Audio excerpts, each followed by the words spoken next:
opinião e os comentários das notícias, entrevistas, o Contraditório.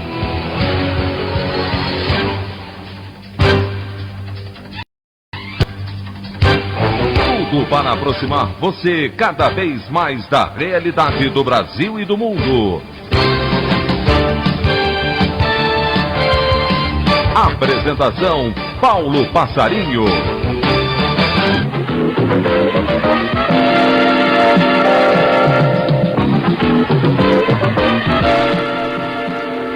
Bolsonaro insiste em criticar clima de histeria no país por conta da pandemia do coronavírus, mas o governo pede ao Congresso a decretação de calamidade pública no momento em que se registra em São Paulo o primeiro óbito causado pela doença. Medida permitirá a elevação dos gastos públicos, apesar dos dispositivos legais que viabilizam o arroxo fiscal, defendido por Paulo Guedes.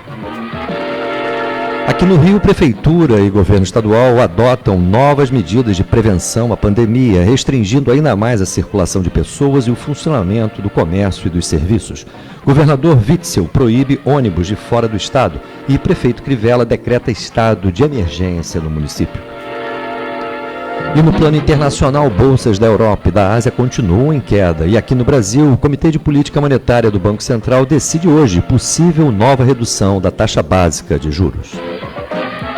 Essas e outras notícias nessa quarta-feira, 18 de março do ano de 2020, do programa Faixa Livre. Bandeirantes, 1360.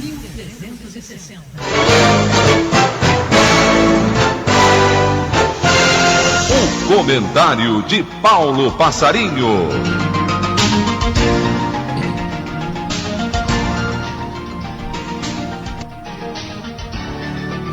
Bom dia, ouvintes.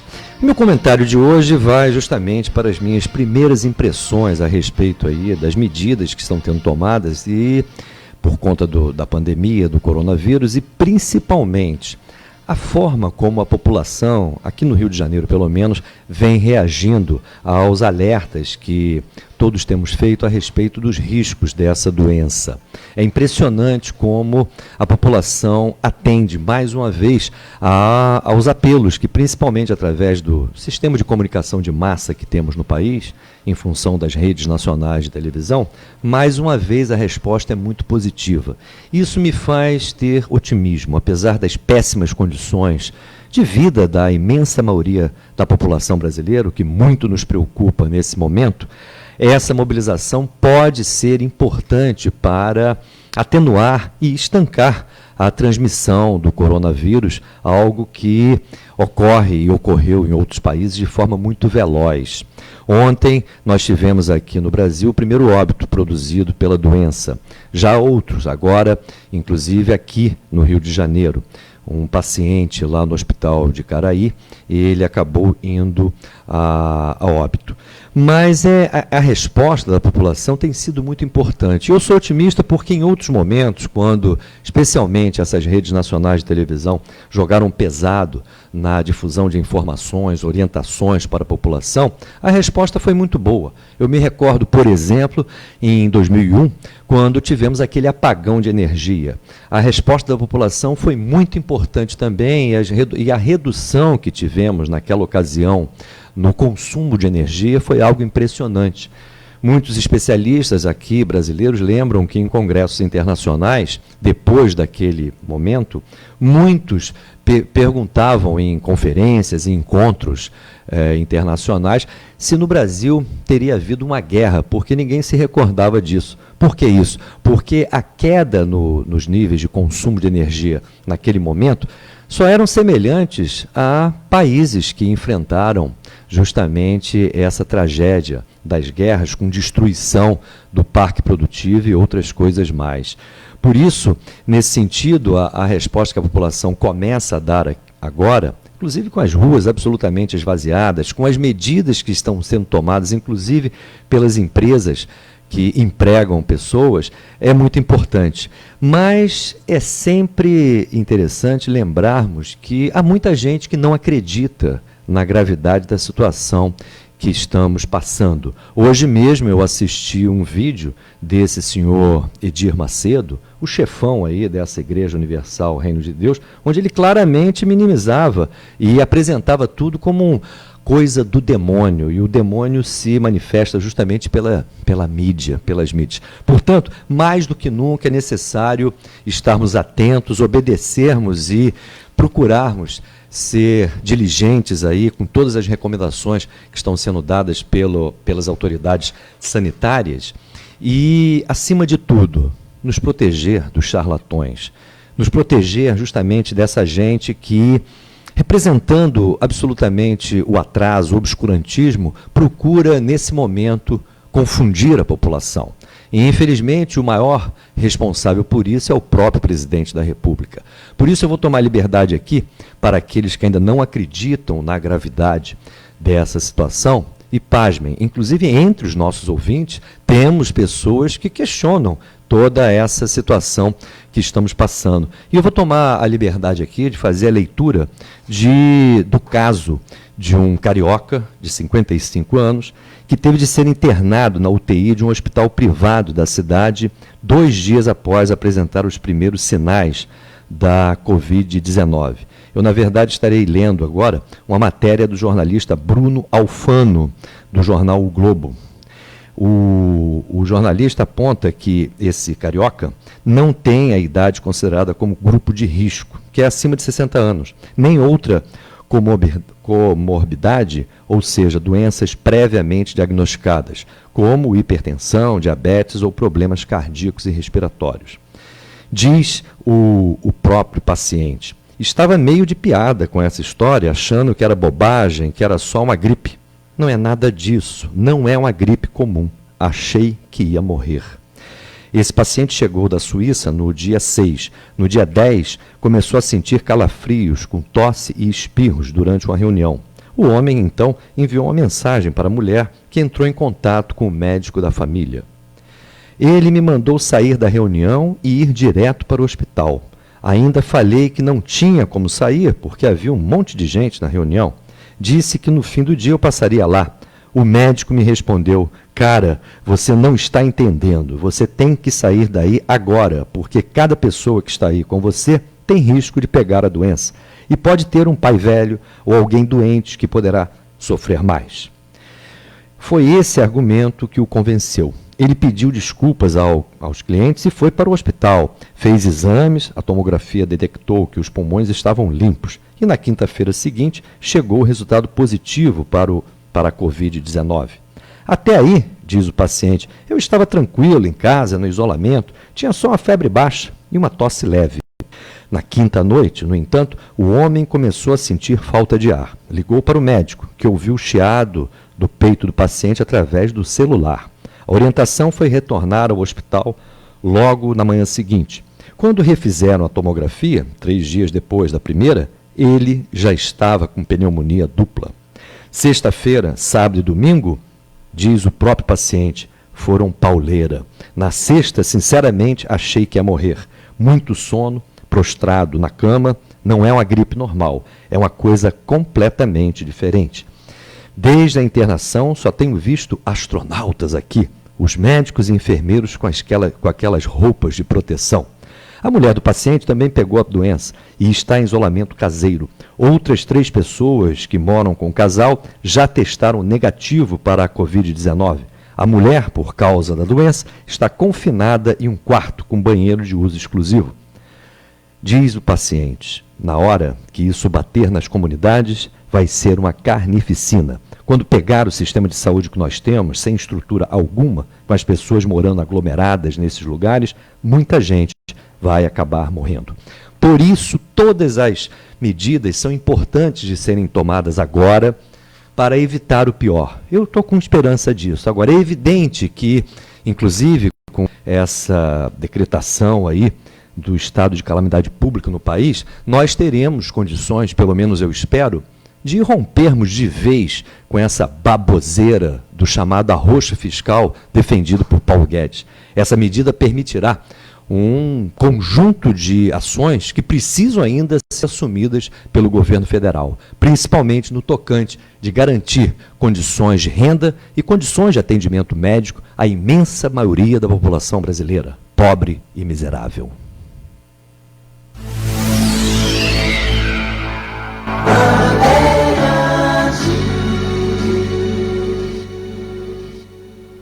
Estamos apresentando Faixa Livre. Você, ouvinte do programa Faixa Livre, pode ajudar a mantê-lo no ar. Faça a sua contribuição diretamente na conta do Banco do Brasil, agência 0183, dígito X, conta corrente número 142426, dígito 2. Esta conta encontra-se em nome da Associação de Engenheiros da Petrobras, a EPET, uma das nossas entidades patrocinadoras, mas seus recursos são exclusivamente utilizados para a manutenção do nosso programa. Petróleo, eles estão de volta. No Brasil Colônia levaram nosso ouro e agora estão levando nosso petróleo e gás. Voltaram, não para pagar a conta ou pedir desculpas, mas porque agora querem o pré-sal. Portugal com a Petrogal, Espanha com a Repsol, Inglaterra com a BG Group, Holanda e Inglaterra com a Shell. Pelos leilões da ANP, as empresas estrangeiras já detêm metade do nosso petróleo. Reaja, o petróleo tem que ser nosso. Trânsito. Bandeirantes, 1360. Trânsito. Túnel Rebouças tem boa movimentação nos dois sentidos, o mesmo observo pelo túnel Santa Bárbara. Via expressa da zona portuária para quem vem da altura do Into, na Avenida Brasil, seguindo em direção ao aterro do Flamengo. Boa dica de caminho para quem vai rumo à Zona Sul. Hoje, no geral, as vias da cidade do Rio, com melhor circulação de veículos, circulação reduzida devido a um conjunto de medidas anunciadas para conter a circulação e evitar a contaminação pelo novo coronavírus. Tóquio Marine Alto, parcelamento em até 12 vezes sem juros, guincho com quilometragem ilimitada e ampla cobertura. Fale com seu corretor ou acesse tokyomarine.com.br. Felipe Macon para a Rádio Bandeirantes, 1360 AM.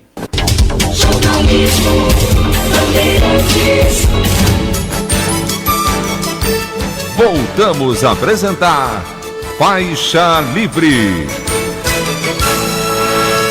Estamos de volta, ouvintes, com o início da nossa edição dessa quarta-feira, 18 de março do ano de 2020, do programa Faixa Livre, que é uma produção da jornalista Celeste Sintra, auxiliada pela também jornalista Natália Moraes, e no comando do áudio, a partir de hoje, o Isoneto. Isso já é mais uma das alterações aí produzidas pela própria direção aqui da Rádio Bandeirantes, que determinou que todos os seus funcionários com mais de 65 anos se mantenham em casa.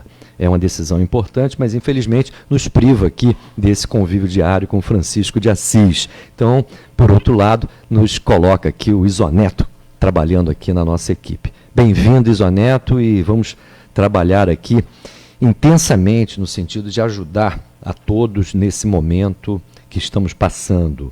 Meu bom dia a todos vocês, ao Isoneto, a Natália, porque vocês sabem, a Celeste Sintra mantém-se na produção do programa, mas continua lá na casa dela, protegida, bem como o nosso jornalista Anderson Gomes, que produz as matérias aqui, veiculadas pela nossa página, www.programafaixalivre.com.br, e a respeito das nossas entrevistas.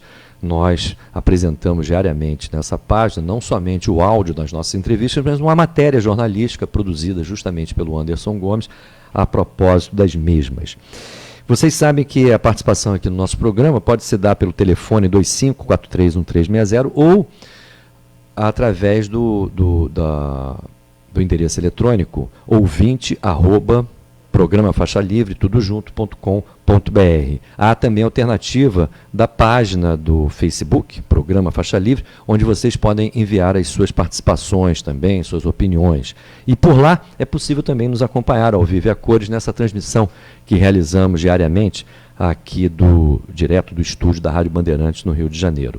Bem, dando início às nossas entrevistas, na ponta da linha, vamos conversar com um cientista político, do Instituto de Relações Internacionais e Defesa da Universidade Federal do Rio de Janeiro, o professor Carlos Eduardo Martins. Professor Carlos Eduardo, bom dia. Bom dia a você, a equipe do Faixa Livre, e parabéns a toda a equipe do Faixa Livre pelo esforço em manter o programa no ar, fazendo as adaptações necessárias. Essas adaptações são fundamentais, inclusive, para nos proteger, né, e criar condições para evitar o pior, que seria essa propagação em escala geométrica da transmissão aí do vírus do corona, o vírus Covid-19, não é isso? Mas a grande questão que se coloca, Carlos Eduardo, é que me parece que a conjuntura política vai se alterando, e especialmente o espaço para essas irresponsabilidades daqueles que defendem o programa de reformas antinacional e antipopular de Bolsonaro e Guedes. Parece que esse espaço vai se restringindo, vai claramente sendo observado pela imensa maioria da população brasileira como um caminho completamente equivocado que o Brasil vem tomando desde 2015, podemos assim dizer. Como é que você avalia esse quadro político que se altera? Eu acho que você colocou muito bem, Paulo. Realmente nós estamos numa situação similar a uma situação de economia de guerra internacionalmente. Estamos aí diante de uma recessão global extremamente importante. A primeira recessão global que tem seu epicentro na China. Se calcula que no primeiro bimestre a economia da China contraiu em 12%, e esse processo vai atingindo o mundo inteiro em função da articulação da economia chinesa com a economia global, e em função do espalhamento da ameaça do coronavírus sobre a economia mundial. O PIB norte-americano também aponta aí para uma desaceleração e até mesmo para uma contração. Então, nós temos dois grandes epicentros da economia mundial, a China e os Estados Unidos, impulsionando uma recessão global. E a reação das políticas governamentais tem sido uma reação de impulsionar os gastos públicos como um instrumento de indução do crescimento para combater essa recessão global. E também as políticas públicas têm atuado no sentido de estabelecer a socialização do setor de saúde para poder se combater essa epidemia. O caso, por exemplo, na Espanha, onde o governo nacionalizou os hospitais para poder estabelecer as medidas necessárias para combater a epidemia. Então, vai se mostrando ao mundo a importância do Estado, seja como indutor do crescimento, seja como um planejador fundamental das ações para garantia da saúde pública. E aqui no Brasil nós temos a tentativa de manter essa política de austericídio do Paulo Guedes, né, que é uma política que vem sendo desenvolvida por esse governo e que tem como objetivo principal a internacionalização do nosso setor financeiro e a dolarização da economia brasileira. É isso que está em questão no Brasil. O que o governo Bolsonaro e o Paulo Guedes pretendem é avançar para uma nova etapa da dependência da economia brasileira, aonde se internacionalize o setor financeiro e aonde se destrua o Estado como um instrumento de intervenção sobre a economia e onde se possa, como o Paulo Guedes estabeleceu, criar uma condição para que se imponha a privatização de todos os estatais brasileiros. Então, o governo Bolsonaro, desde 2019, por exemplo, ele lançou um projeto de lei de liberalização cambial, onde se pretende a total convertibilidade do real, inclusive a possibilidade de que bancos estrangeiros possam atuar na economia brasileira criando contas em dólar. E também se permite, por esse projeto de liberalização cambial, que os bancos nacionais financiem proprietários não residentes, financiem estrangeiros. Né? Então, o que se está em cena é, na verdade, esse projeto de instituição da moeda nacional, que tem seus pilares nesse teto de gasto público, que nos condena a uma recessão de 20 anos e que Paulo Guedes leva a uma situação extrema, combinado com uma política de redução da taxa de juros que retira qualquer atração para a vinda do capital estrangeiro ao país. A redução da taxa de juros é positiva quando você cria, quando você cria instrumentos de crédito para a economia nacional e quando você cria alternativas para investimento na economia nacional. Não é o caso. Essa política de redução da Selic, ela não tem nenhum efeito sobre a economia brasileira, porque, ao mesmo tempo, está se estrangulando o crédito público à economia nacional. Então, ela não tem nenhum efeito concreto. O único efeito que ela tem, na verdade, é atuar sobre a moeda nacional desvalorizando. Né? Então, o que está se buscando no Brasil é exatamente um processo de internacionalização do sistema financeiro e liquidação da moeda brasileira, atrelando, portanto, o nosso país de maneira profunda, geopoliticamente, à liderança dos Estados Unidos na região. Para os Estados Unidos seria uma coisa excelente, por exemplo, se o real, através desse processo, desaparecesse. Não é? E se criasse aqui uma espécie mais gigante, não é? Uma espécie de Equador gigante, não é? Que garantiria, portanto, aos Estados Unidos combater, não é, de maneira muito profunda a influência que a China e que a Rússia vem tendo sobre a América do Sul e a América Latina, enfim, nos últimos 10, 15 anos.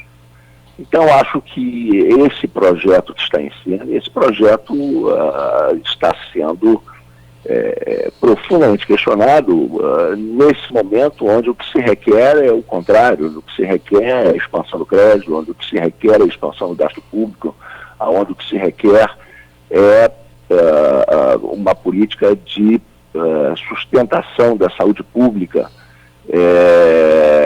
que possa efetivamente combater essa situação de ameaça e que pare sobre o povo brasileiro.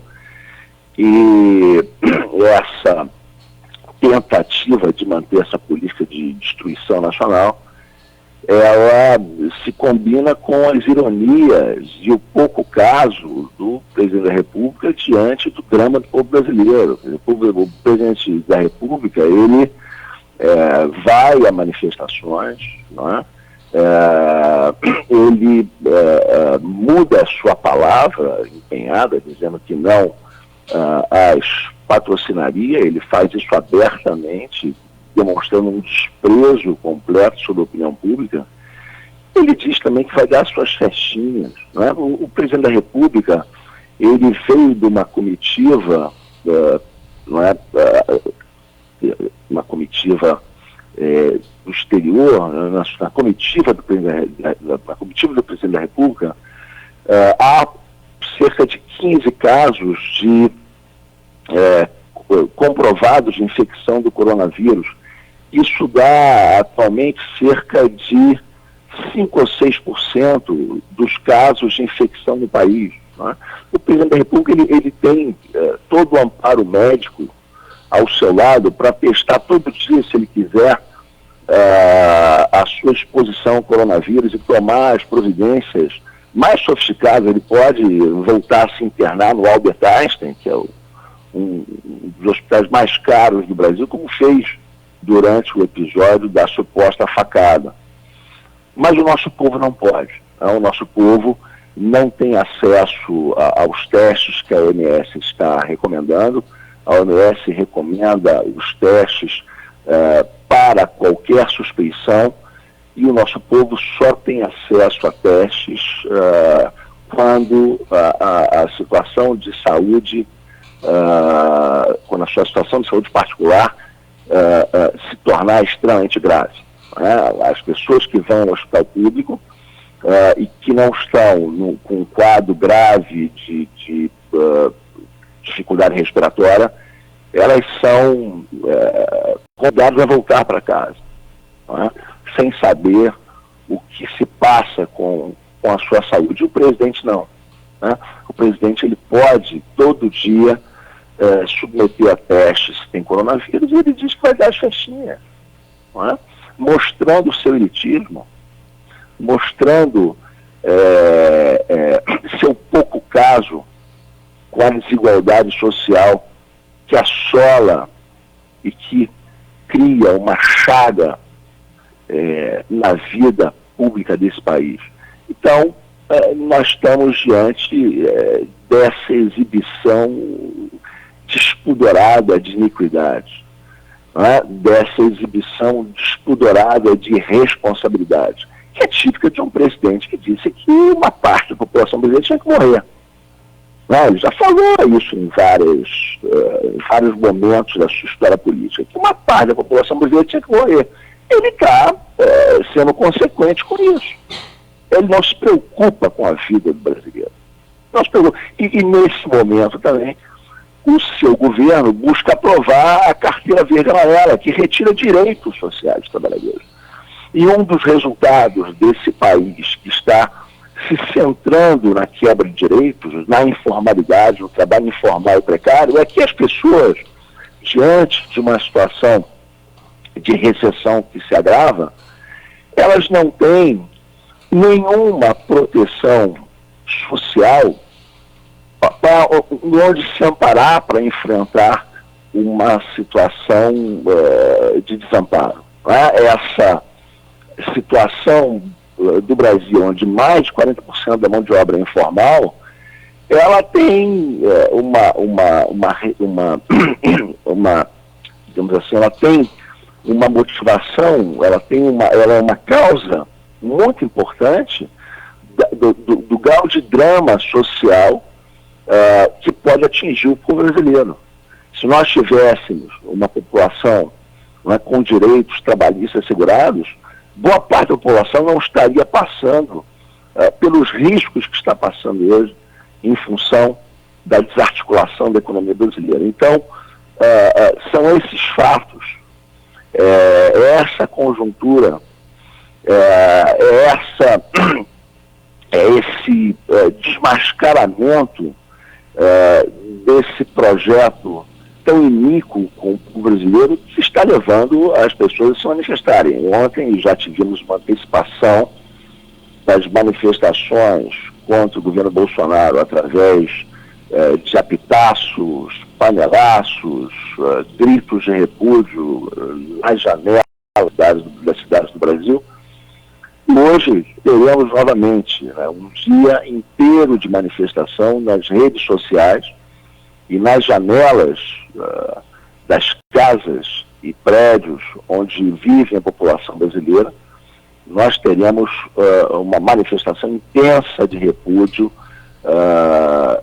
quanto à permanência desse governo. Se pede abertamente a saída desse governo e a mudança dessa política de genocídio do povo brasileiro que está em curso. A convocação hoje, o apelo é que a partir das 8h30 da noite haja um panelaço generalizado pelo país. E nós achamos que isso vai dar certo. O nosso ouvinte César, de Jacarepaguá, diz que há muita mentira a respeito do Bolsonaro e da sua popularidade. Ele diz aqui: percebi que no panelaço de ontem, porque ontem foi antecipado esse panelaço, de forma espontânea, não é? Ele diz que nesse panelaço de ontem teve a participação, inclusive, da classe média alta, que certamente foi um dos segmentos aí que jogaram peso nas eleições, na eleição desse irresponsável Bolsonaro.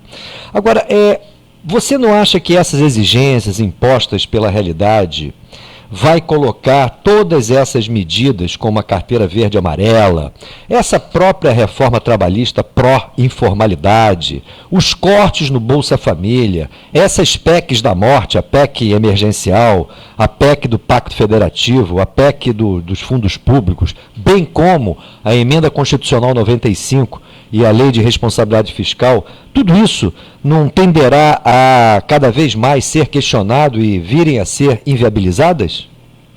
Eu acho que o questionamento da população brasileira vai ser crescente. Nós estamos diante de um projeto de destruição da economia nacional. Agora, lamentavelmente, ao mesmo tempo em que se aprofunda a crise internacional e a crise no país, a comissão mista parlamentar aprovou o projeto de lei da carteira verde e amarela, né, que tem que ir ao Congresso, né, mas as iniciativas pró-austeridade, elas continuam, porque, de fato, há interesses brutais dessa burguesia brasileira em se transformar numa burguesia puramente rentista, que vive da especulação cambial, que vive da especulação monetária e que abandona qualquer projeto de desenvolvimento porque tem medo do povo, tem medo de um povo que esteja empregado, tem medo de um povo que tenha inserção num sistema de proteção social, tem medo de um povo que tem emprego público, porque um povo que tem esse tipo de amparo, ele vai querer mais. Ele não vai aceitar os níveis de igualdade que, historicamente, no Brasil se impôs sobre ele, porque é um povo que está adquirindo níveis crescentes de educação. Se nós pegarmos, por exemplo, o nível de escolaridade da força de trabalho no Brasil, no início dos anos 90, ele era de 5 anos de escolaridade, hoje já atinge 8 ou 9 anos de escolaridade. Então é um povo que, em condições normais, é um povo que vai pressionar por melhoras e por reversão da nossa desigualdade estrutural, histórica. E é isso que a nossa burguesia não quer. A nossa burguesia quer afundar o nosso povo na lama, debilitá-lo, para manter o controle político sobre o Estado brasileiro e impor seus altos níveis de igualdade. Mas, para fazer isso, ela abandona completamente qualquer projeto de desenvolvimento nacional. Então, o neoliberalismo, nos anos 80 e 90, o neoliberalismo atingiu brutalmente a indústria brasileira.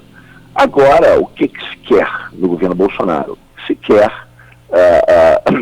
internacionalizar o sistema bancário, que é o sistema nacional que permanece no país, que controlou, na verdade, as políticas públicas da nova república, um setor absolutamente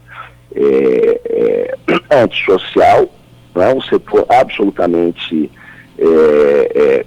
anti-políticas de reversão da desigualdade, mas ainda um setor nacional, e cuja substituição por um setor internacional vai piorar muito a dependência do país e vai nos atrelar aos Estados Unidos de uma maneira com alto nível de irreversibilidade, né? Porque quando se dolariza uma economia, é muito difícil reverter esse tipo de situação. Basta ver o Equador, por exemplo, que dolarizou a economia, mesmo depois governos mais à esquerda não conseguiram desfazer. Basta ver a situação, por exemplo, dos países da União Europeia que ficaram submetidos ao euro.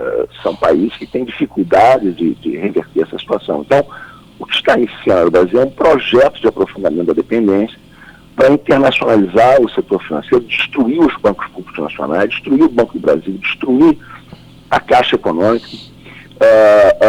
destruir o BNDES. Esse projeto, evidentemente, de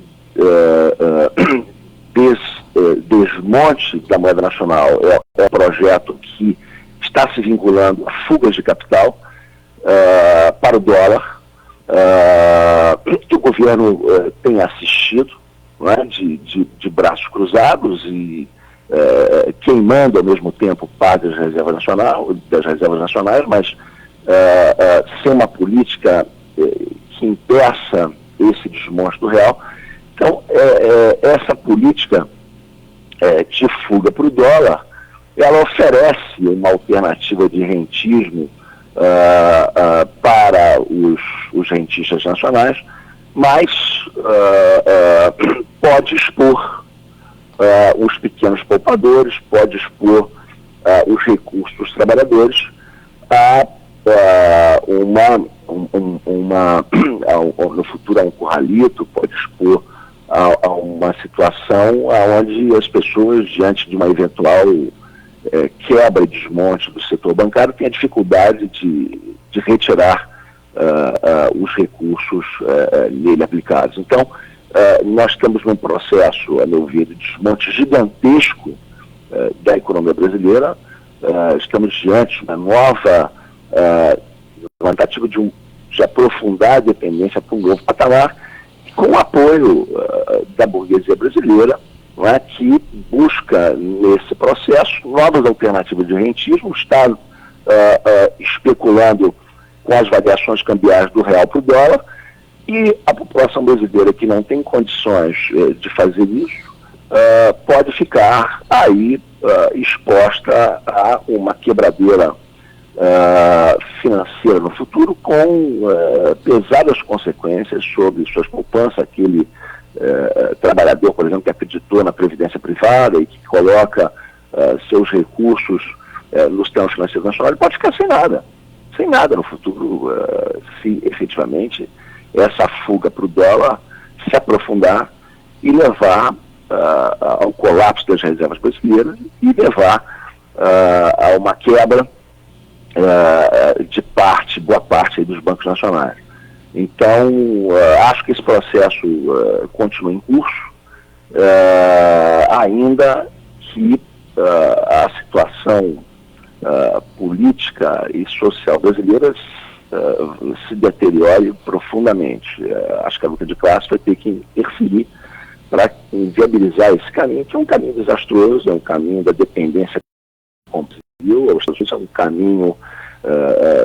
é um caminho neocolonial, né, de imposição de uma colônia dos Estados Unidos no país mais populoso da América Latina. Então, nós temos que enfrentar e impedir esse projeto que continue em curso, apesar da deterioração social e política no Brasil.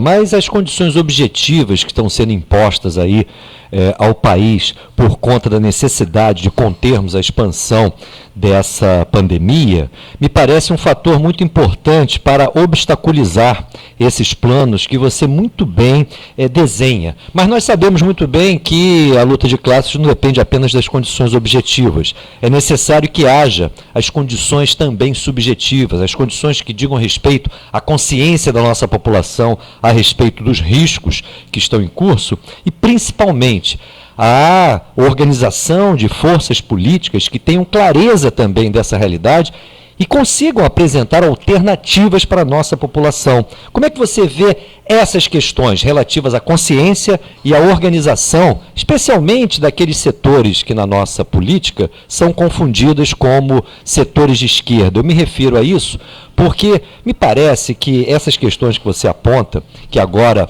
são radicalizadas, a internacionalização do setor financeiro, a dolarização da economia, as privatizações, a ideia de uma conversibilidade do real, ou uma paridade do real com o dólar, essas questões já estavam presentes lá na origem daquele chamado Plano Real, ou do conjunto das reformas constitucionais que tivemos nos anos 90 e que viabilizaram justamente algumas questões importantes, como, por exemplo, essa venda das estatais de maneira muito irresponsável, ou uma reforma administrativa do Estado que atendia justamente aos ditames de um ajuste que, a rigor, coloca o principal papel do Estado como uma espécie de financiador do capital parasitário, principalmente através da utilização da dívida pública como forma de valorizar capitais parasitários.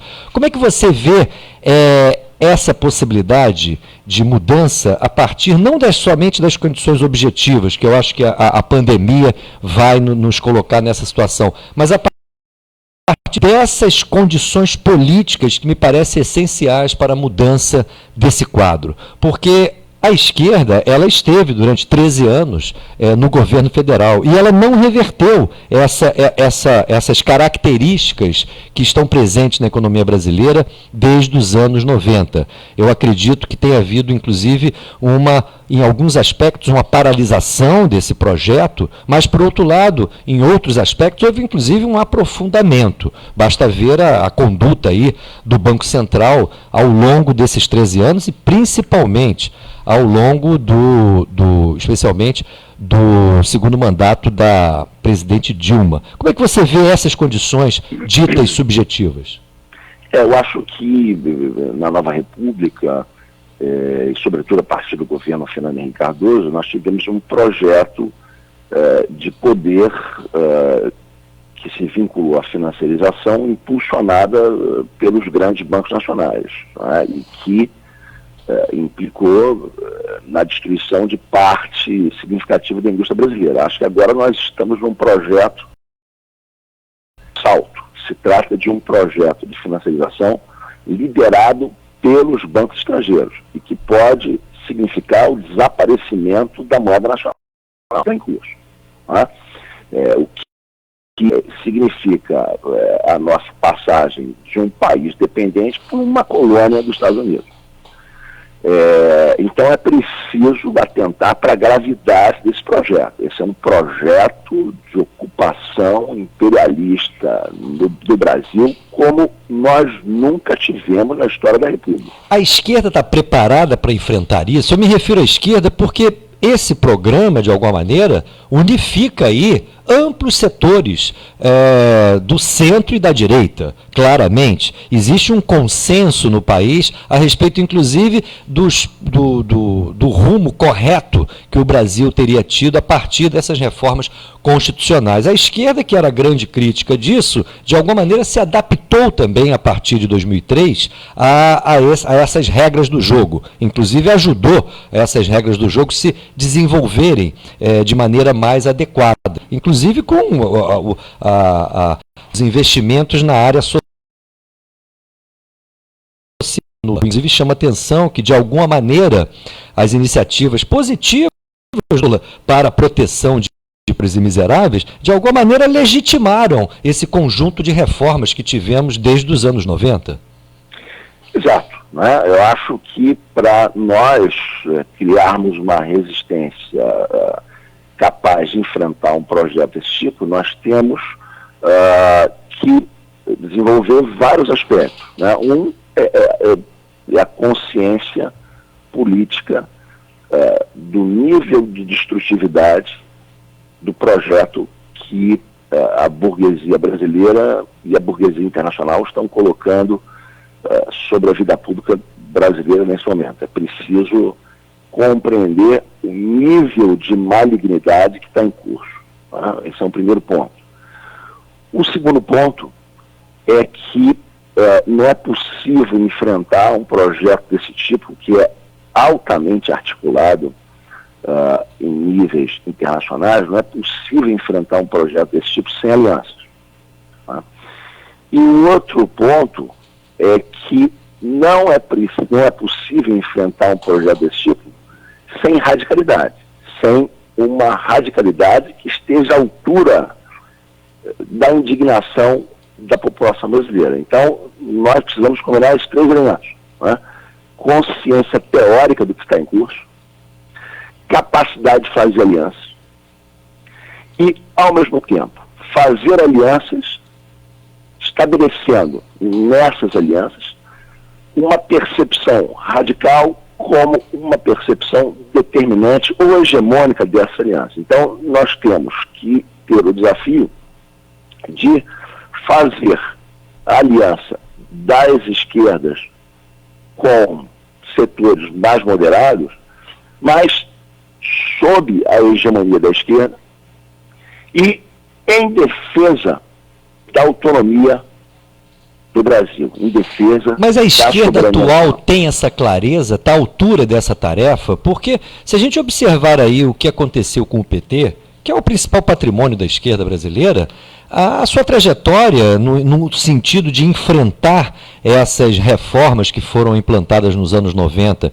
e que estão na origem, inclusive, desse risco que você coloca nesse momento, a postura do PT no governo federal, me parece, em nada ajudou a que a gente superasse esse projeto liberal que era, eu concordo com você que nesse momento ele procura dar um salto de qualidade, mas ele já está em curso há mais de 25 anos no país, e pior, consolidando um consenso amplo nas elites políticas que demonstra que essas elites estão completamente alienadas da realidade que você tão bem aponta.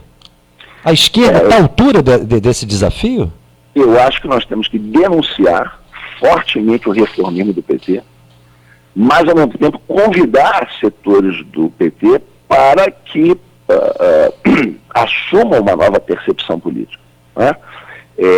Acho que os problemas da esquerda estão nesse reformismo inócuo petista que liderou, digamos assim, o espectro da esquerda no Brasil, que vem liderando o espectro da esquerda no Brasil desde 2003, com um forte declínio a partir do golpe de 2016, mas um outro problema também é uma esquerda que acha que não precisa de aliança, que acha que basta reunir meia dúzia de pessoas que vai enfrentar um projeto de ocupação desse tipo. Não há dúvida, não há dúvida. Uma coisa completamente delirante. Aí você diz a parte da esquerda que não embarcou no lulismo, mas que insiste, por exemplo, em bandeiras ou perspectivas que me parecem completamente afastadas da realidade. Isso eu concordo.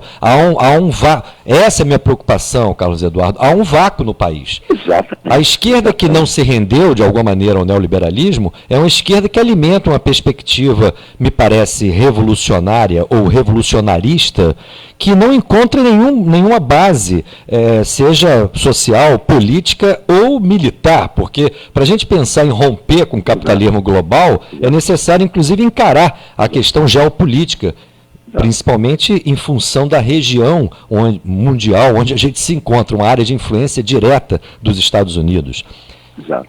A esquerda é orgulhosa da sua independência, mas também da sua vida numa pequena bolha. Isso também não resolve os problemas nacionais.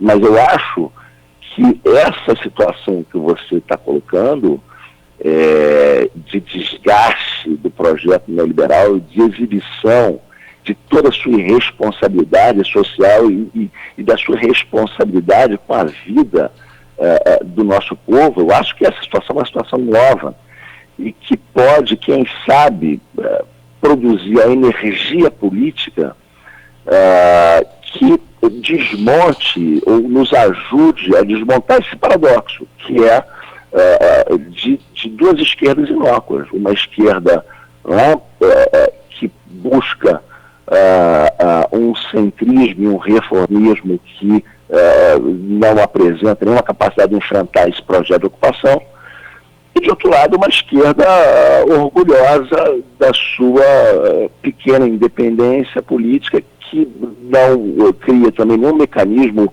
de alavancagem ou da sua limitação numérica para um outro patamar.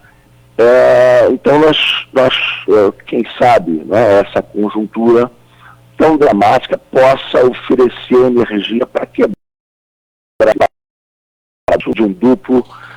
de uma dupla, digamos assim, inutilidade, de inutilidade pública da atuação das esquerdas no Brasil. Ou seja, talvez esse seja um momento histórico oportuno para um amadurecimento de proposições políticas que tenham um mínimo de aderência à realidade e principalmente enfrentem o inimigo principal, que é o modelo liberal, e esse modelo hoje que caminha aí para subordinar o nosso país a uma condição colonial. Eu quero te agradecer, Carlos Eduardo. Paulo, só um último comentário. Eu acho que um aspecto que é muito importante nesse momento é que o modelo neoliberal está sendo questionado no mundo inteiro. Quer dizer, o que essa crise está mostrando é a importância do Estado, a importância das políticas públicas, não é, de indução do crescimento e de sustentação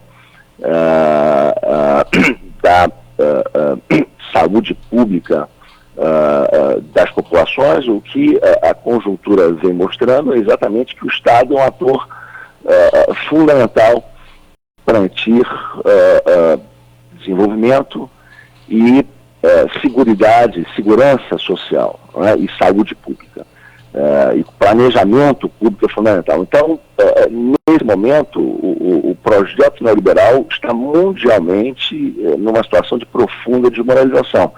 E isso é que pode criar essa energia nova para que a nossa esquerda se mova desse comodismo em que ela vem se colocando há tanto tempo e que não resolve os problemas do país. Esse comodismo que tem duas variáveis, como nós vimos: de um lado um radicalismo enorme, do outro lado um reformismo estéril, né? Acho que temos que lutar para impulsionar essa energia nova que está vindo do mundo no Brasil, para que nós possamos superar esses impasses, não é? Então nós estamos naquela situação, como diz o filósofo venezuelano Silvio Rodrigues, ou inventamos ou erramos. Nós temos que fazer diferente daquilo que nós vínhamos fazendo anteriormente, e nós estamos numa situação onde o novo vai emergir indubitavelmente. A questão é para que lado vai esse novo, e nós temos que nos organizar para que seja do lado da defesa da soberania nacional, da defesa do desenvolvimento, da defesa da economia popular e da defesa da saúde pública.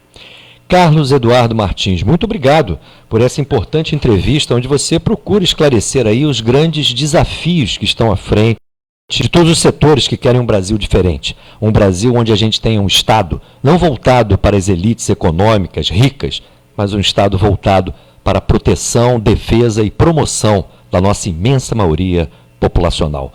Muito obrigado. Muito obrigado, Paulo. Um abraço a ti e a equipe do Faixa Livre. Um abraço a você também.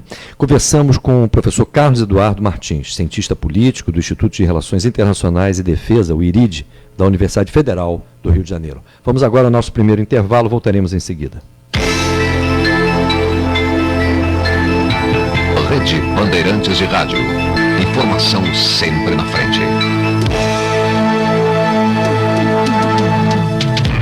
Estamos apresentando Faixa Livre. Petróleo, eles estão de volta. No Brasil Colônia levaram nosso ouro e agora estão levando nosso petróleo e gás. Voltaram, não para pagar a conta ou pedir desculpas, mas porque agora querem o pré-sal. Portugal com a Petrogal, Espanha com a Repsol, Inglaterra com a BG Group, Holanda e Inglaterra com a Shell. Pelos leilões da ANP, as empresas estrangeiras já detêm metade do nosso petróleo. Reaja, o petróleo tem que ser nosso. Você, ouvinte do programa Faixa Livre, pode ajudar a mantê-lo no ar. Faça a sua contribuição diretamente na conta do Banco do Brasil, agência 0183, dígito X, conta corrente número 142426, dígito 2. Esta conta encontra-se em nome da Associação de Engenheiros da Petrobras, a EPET, uma das nossas entidades patrocinadoras, mas seus recursos são exclusivamente utilizados para a manutenção do nosso programa.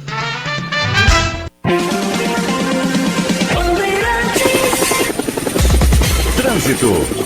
Ouvinte da Rádio Bandeirantes, fica atento ainda pela BR-101, rodovia Niterói-Manilha, na altura do quilômetro 318, próximo de Ilha das Flores, na altura da base dos Fuzileiros, teve um acidente envolvendo uma carreta na pista sentido norte fluminense. Notei também uma lentidão para quem segue rumo à ponte desde a altura do Gradim. Vias internas de São Gonçalo fluindo bem nessa manhã, Rua Oliveira Botelho, apenas alguns pontos de movimentação intensa em direção ao Barreto. Rua General Castrioto tem boa movimentação, na sequência Rua Benjamin Constant. RJ 104 para quem sai de Itaboraí, com destino a Niterói, passando por São Gonçalo, Jardim Catarina, não há dificuldades no trânsito agora. Condição imperdível para levar o Mitsubishi Pajero Sport 2020, seu veículo seminovo por 100% da tabela FIP. Saiba mais nas concessionárias ou no site mitsubishimotors.com.br. No trânsito dê sentido à vida. Felipe Macon para a Rádio Bandeirantes, 1360 AM. Por um Brasil mais forte, justo e transparente. A sociedade não aceita mais uma administração pública ineficiente e que a corrupção e a ilegalidade fazem parte do dia a dia dos jornais. O Brasil precisa de moralidade e profissionalismo, de servidores públicos éticos e competentes. Precisamos acabar com o clientelismo e a terceirização nos órgãos públicos. Não é justo que o Brasil seja administrado por alguém que não foi eleito e nem fez concurso público. Quem passa num concurso público tem legitimidade e competência para ocupar esse espaço e ajudar a construir um Brasil melhor. São esses brasileiros os responsáveis pela defesa do interesse nacional, fiscalizando os agentes públicos e privados, elaborando políticas públicas e controlando o cumprimento da lei. Não podemos permitir o desmonte das carreiras de Estado em favor de interesses político-partidários. Valorizar o servidor concursado efetivo é preservar as liberdades democráticas e os direitos do cidadão. Movimento Nacional em Defesa do Estado Brasileiro. Você, ouvinte do programa Faixa Livre, pode ajudar a mantê-lo no ar. Faça sua contribuição diretamente na conta do Banco do Brasil, agência 0183, dígito X, conta corrente número 142426, dígito 2. Esta conta encontra-se em nome da Associação de Engenheiros da Petrobras, a EPET, uma das nossas entidades patrocinadoras, mas seus recursos são exclusivamente utilizados para a manutenção do nosso programa.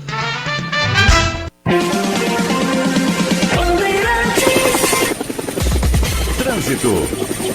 A Avenida Brasil apresenta retenções em ambos os sentidos na altura de Barros Filho devido a obras do corredor BRT. No sentido centro da cidade, o ouvinte da Bandeirantes vai se mantendo pela pista central para evitar retenções na pista lateral em Irajá e também em Cordovil. Em todo caso, hoje quem vem da rodovia Washington Luiz a Rio Petrópolis encontra melhores condições do que em outros dias, trânsito fluindo bem melhor desde o Parque Gráfico até o acesso para a linha vermelha e a Avenida Brasil nessa manhã. Localweb também é a plataforma de pagamento, a solução ideal para o seu negócio online e receber pagamentos. Localweb, Big Tech para todo mundo. Felipe Macon para a Rádio Bandeirantes, 1360 AM.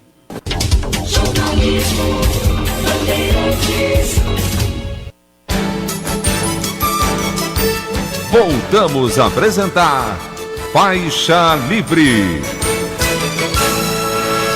Estamos de volta, ouvintes, com o nosso programa Faixa Livre, e eu contemplo aqui os nossos ouvintes. Olha, o Flávio Souza diz que o nosso programa, Faixa Livre, é uma excelente alternativa à desinformação e falta de debate apresentada pela mídia de mercado. Já a Janete Nova Iguaçu pergunta o seguinte: procede a informação de que podem adiar as eleições deste ano? Não ouvi nada, Janete. Realmente, a quantidade de notícias, especulações hoje em dia é imensa. Eu pessoalmente, não vi ainda nada semelhante.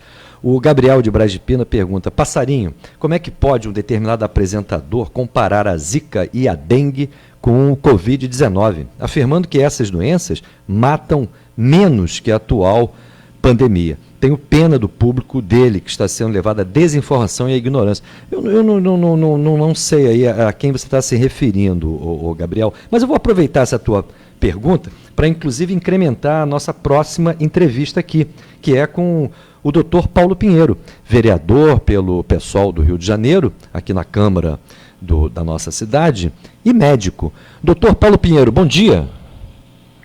Bom dia, Paulo, bom dia para os seus ouvintes. Muito obrigado por você nos atender nesse momento tão grave e de tanta aflição para muita gente. Mas hoje eu comecei aqui o programa, Paulo, elogiando a nossa população. Eu acho que, mais uma vez, ela está atendendo muito bem aí a essa campanha pública que vem sendo feita, principalmente pelos meios de comunicação e pelos governos também, no sentido da população se proteger. Me parece que isso é fundamental. E eu estou otimista no sentido do comportamento da população. E com relação ao comportamento dos governantes, Paulo Pinheiro, você está satisfeito aí com o que temos visto? Não, principalmente em relação ao presidente da República, né? Tudo aquilo que não deveria ser feito por um cidadão comum foi feito pelo presidente da República. Ele continua com a sua maneira absolutamente tosca de enfrentar os problemas, né? Quando ele fala que se contaminar o problema é dele, é um absurdo, o problema não é dele, se ele contaminar, vai contaminar uma série de pessoas que trabalham junto com ele, além das pessoas da sua família. É evidente que o presidente não tem tomado, e o ministro Mandetta tem tido dificuldade de levar as coisas necessárias para vencer essa resistência. Aqui no Rio, o governador e o prefeito têm tentado tomar as atitudes. O governador, melhor do que o prefeito, tem tomado atitudes e queria frisar a atuação do secretário estadual de saúde, além do ministro Mandetta, que tem sido uma grande surpresa para todos nós, a atuação firme do ministro Mandetta em relação às coisas, utilizando o trabalho maravilhoso, essencial dos técnicos, dos profissionais que trabalham no Ministério da Saúde há muitos anos. O Ministério da Saúde, como as secretarias estadual e municipal de saúde, tem excelentes profissionais. O secretário estadual Edmar tem sido de uma franqueza, de uma honestidade nas suas apresentações muito grande, tem cobrado, e eu sinto que todos têm dificuldades com os governantes, né? O prefeito menos um pouco, o prefeito tem ido mais devagar, mas até tem tomado algumas atitudes, mas precisa ser mais contundente, a prefeitura precisa ser mais contundente, e principalmente esses governantes têm que entender, desde lá de Brasília até o governo do estado e a prefeitura, que é necessário buscar recursos para suprir esse setor que há anos a saúde vem sendo destruída pelos governantes, né? Essa falta de leitos, evidentemente que não há como, se toda a população precisasse ser internada, não há país no mundo nenhum, estamos vendo aí todo exemplo, inclusive essa crise mostra claramente a ineficiência do sistema de saúde americano, por exemplo, mas aqui é necessário que se use os recursos necessários, rapidez, para que a gente possa comprar os recursos necessários. A gente sabe que é difícil comprar no momento desses respiradores, mas isso nós já temos carência de leitos de CTI há muito tempo. Agora que nós estamos numa crise, precisamos readaptar hospitais, precisamos readaptar leitos, vamos precisar provavelmente dos hospitais de campanha, das Forças Armadas, e é preciso também frisar o trabalho excelente dos profissionais da Fiocruz, que estão produzindo em escala rápida os testes do coronavírus, para o coronavírus, o trabalho essencial dos cientistas, dos técnicos da Fiocruz aqui no Rio de Janeiro, no Brasil inteiro, nas outras áreas da Fiocruz, mostrando que a saúde do Brasil tem excelentes profissionais. Se os governos não atrapalhassem, nós estaríamos muito melhor. Mas o momento não é momento de crítica, o momento é de todos nós ajudarmos, cobrarmos, evidentemente. A situação é grave, as pessoas precisam acreditar nisso, a população em geral precisa acreditar. Nós ainda não chegamos no momento em que a infecção chega nas camadas menos favorecidas da população. É um momento difícil. Você sabe que é difícil dizer para as pessoas como é que o cidadão consegue ter um emprego, vai arriscar perder o emprego e não vai trabalhar. São necessárias medidas para que os patrões não demitam as pessoas. É importante entender que as pessoas precisam ficar em casa, mas quem pode ficar em casa, quem não pode ficar em casa, como é que vai fazer? As medidas de proteção. Você imagina o que é pedir uma pessoa, por exemplo, na Rocinha, na Maré ou no Jacarezinho, que faça o isolamento, né?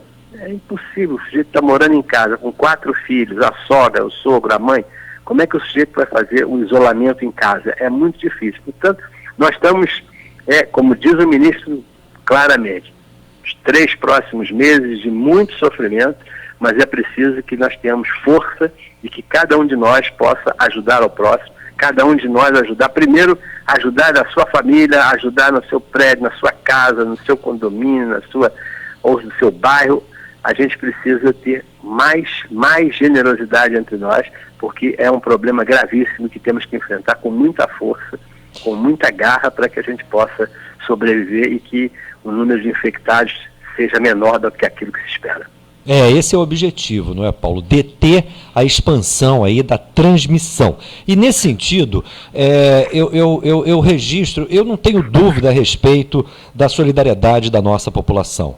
E eu, inclusive, registro aqui que me parece que tanto o governador do estado como o próprio prefeito Crivella, eles têm tomado algumas decisões importantes, tanto na segunda-feira como no dia de ontem. São medidas que visam a proteger, por exemplo, aqui a região metropolitana e o próprio estado como um todo. Agora, me parece que esse esforço da população, dos nossos governantes locais, encontram a necessidade de um apoio do governo federal, porque você chamou atenção para algumas questões que me parece que ainda não foram adequadamente enfrentadas. Em primeiro lugar, a situação emergencial da grande maioria da nossa população que vive na informalidade e, pior, vive em péssimas condições de habitação, de vida em geral. Eu pergunto, por exemplo, não seria importantíssimo nesse momento, e isso implica a ação do governo federal, por exemplo, a distribuição de cestas básicas para a população mais pobre e mesmo programas de renda emergenciais, isso no tocante a proteger as famílias. E isso é essencial num momento como esse. Eu não vi nenhuma providência dessa natureza. E no campo da saúde, não será necessário imediatamente utilizar aí, inclusive, a experiência das Forças Armadas na organização de tendas emergenciais de atendimento primário? Veja só, nós temos, é verdade, você está falando a questão econômica, a informalidade, você imagina o que vai significar o sujeito que tem uma barraca na rua, a gente sabe, a questão da informalidade é complexa, tem muita mistura de gente que vende produtos roubados, tudo verdade, mas a maioria das pessoas que trabalham na informalidade recebem aquilo para viver. Como é que essas pessoas vão ter recursos para comprar? Porque vai cair, o movimento da rua está caindo, as pessoas vão ter perdas, como também tem os empresários, pequenos empresários, todos vão precisar de ajuda. Agora a população em geral precisa de uma proteção. É necessário que o governo não deixe acontecer. Vimos há poucos dias uma história de que o Cinemark, devido ao fechamento dos cinemas, iria demitir funcionários. Ou seja, o governo tem que atuar firme em relação a isso para garantir às pessoas o seu salário, o seu emprego, né? É essencial que o governo atue nisso. A questão das Forças Armadas, o Serviço de Saúde, por exemplo, o que nós precisamos até... em questão da atenção básica, que é a porta de entrada do sistema, as pessoas vão procurar saber as informações, né, e até eu queria falar também sobre isso, através da atenção primária. No posto de saúde, nós temos no Rio de Janeiro 233 unidades de saúde espalhadas pela cidade. Não é pouco. Se elas funcionassem bem, nós teríamos uma belíssima porta de entrada do sistema. Mas não será necessário reforçar essa estrutura? Porque o nosso país, Paulo, você sabe melhor do que ele, é um país de doentes, a gente tem problemas de toda ordem. Você só falou a verdade. E até achei interessante que o governo falou há poucos dias atrás, não em termos só do Rio de Janeiro, em termos do Brasil inteiro, em contratar 5 mil médicos, não apareceram os 5 mil que eles queriam, falaram em recontratar os cubanos. Até isso nós vamos dizer que ouvir do governo federal a recontratação dos médicos cubanos que foram mandados embora de áreas de risco. Eles vão tentar contratar alguns. Mas aqui no Rio de Janeiro, a questão das Forças Armadas, eu acho essencial. Eu não sei se você lembra quando houve um problema algum tempo atrás, ainda na gestão do Sérgio Cortes, que botaram um hospital de campanha ali no Campo de Santana. Quando houve a intervenção federal na área de saúde, não é isso? Exatamente. O que é necessário fazer nesse momento? Já está, parece, programado, estão preparando 2 grandes hospitais de campanha. Para que hospital de campanha? Um ficaria no Rio Centro e outro ficaria ali nas instalações da Olimpíada. Para que seria isso? Para você pegar com 100, 200, 300 leitos nesses locais, tirar dos hospitais da cidade os pacientes que não têm casos graves, pessoas estão esperando para ser operadas, pessoas estão com algum problema clínico que não podem ter alta, seriam removidas para esses lugares e esses leitos ficariam sobrando. Nós temos muitos leitos na cidade, mas estão ocupados. Nós precisamos desses leitos. A questão da atenção primária, até acho importante se pudesse haver um reforço, mas em primeiro lugar o próprio governo tem que reforçar, tem que botar os médicos, estão faltando médicos nas clínicas da família. Eles estavam na fase agora de contratação, havia necessidade, o Ministério Público tinha solicitado à Defensoria a obrigatoriedade da Prefeitura contratar quase 2.100 funcionários, além de médicos e outros funcionários, para as clínicas da família, que foram demitidos com a saída das OS. É preciso primeiro reforçar essas unidades que estão prontas, são 133 clínicas da família, mas no total são 250 unidades de atenção primária que funcionem, que o sujeito chegue lá, não acontece como na televisão, na clínica da família, lá na porta do Hospital de Acari, que os funcionários estavam do lado de fora, que não tinha ar-condicionado e não tinha máscara. Então é necessário que se dê condições de trabalho para esses heróis, porque nós temos que falar também a situação grave que vivem os profissionais de saúde. Você sabe trabalhar nessas circunstâncias, você tem que trabalhar com proteção. Vimos agora o que está acontecendo lá no Hospital Pedro Ernesto, onde um colega nosso está internado em estado gravíssimo no hospital da cidade, que teve o coronavírus. No setor de nefrologia, tem outros, parece, profissionais que estão fazendo o exame, ainda não está comprovado. E é um setor, você imagina o que é nefrologia. Na nefrologia do Pedro Ernesto tem dentro uma clínica de diálise. O Rio de Janeiro tem 6.000 pacientes que precisam fazer diálise. E diálise é algo que a contaminação é muito fácil. Essas pessoas não podem, 3 vezes por semana, tem que sair à rua para fazer a diálise, porque senão morrem, porque seu rim não funciona. Então, é necessário que a gente entenda que são várias frentes abertas e é preciso recursos. Os hospitais federais do Rio de Janeiro, que não funcionam bem, funcionam mal, faltam profissionais, tem uma carência de mais de 3.000 profissionais. O governo federal tem que contratar os hospitais da Lagoa, Ipanema, servidores do Estado, Andaraí, Bom Sucesso e Cardoso Fonte, Jacarepaguá, tem que oferecer leitos, inclusive leitos CTI, para essa situação. E para isso precisa botar profissionais para trabalhar. Ou seja, o trabalho é muito... E precisa entender que tem que botar dinheiro, tem que botar recursos, tem que comprar os equipamentos, tem que alugar leitos, alugar respiradores. Isso é preciso que a gente cobre, tanto da Prefeitura quanto do Governo do Estado, mas também do Governo Federal. Eu queria só citar, Paulo, antes de fazer outra pergunta, para não deixar de falar sobre isso, que é a dúvida que as pessoas ficam em relação a se tem ou não tem a doença. É muito importante entender, eu estava lendo há pouco nos jornais, que a doença é uma coisa interessante, Paulo. A doença começou no Brasil pela classe socioeconomicamente favorecida. Quem tem coronavírus é quem viaja, né? Provavelmente, se Paulo Guedes tivesse certo, algumas empregadas domésticas iam ter primeiro isso aí, mas não tiveram, porque não é bem verdade, que elas não estão podendo viajar como ele fala. Mas as pessoas saíram do Brasil e essas pessoas estão correndo nos hospitais particulares, nas clínicas particulares, para buscar fazer exames. Também a iniciativa privada não tem mais estoque, está com dificuldade de estoque de fazer exame. Não é necessário fazer exame dessa maneira, entendeu? O que é necessário, o que as pessoas têm que entender? Os sintomas da doença, eles são muito parecidos com o de outra gripe qualquer. Mas se você tem tosse, se você tem espirros, se você tem secreção nasal, se você tem febre e se você tem mal-estar, aí falta sim de ar, não é, procurar Paulo? Falta de ar, exatamente, ficar ofegante, buscar aquele ar como se estivesse afogado. Isso é importante que as pessoas entendam que apenas ter uma tosse rápida ou espirrar em casa com um resfriado comum, isso não é motivo para você procurar o atendimento médico. Você deve, nesse momento, se você tem isso, é evidente que você pode ter, ainda não se sabe bem sobre a doença, mas muitas pessoas, acho que a gente tem hoje muitas pessoas assintomáticas e que têm o vírus. O grande problema é você se defender a sua situação pessoal, mas também a situação coletiva. Porque se você pode ter o coronavírus sem sintomas, ou com sintomas muito pequenos, e que não precise fazer nenhum atendimento, mas você não pode circular dessa maneira, que você vai estar transmitindo a 4, 5, 6 pessoas esse vírus, entendeu? Então é preciso que as pessoas entendam que o recolhimento, essa situação nova de ficarmos em casa, de alguma maneira, temos que decidir isso, que é necessário fechar esses locais, as pessoas desnecessariamente, festas, reuniões, cinemas, teatro, shows, a praia, tudo isso é necessário que as pessoas entendam que nós estamos num momento de guerra.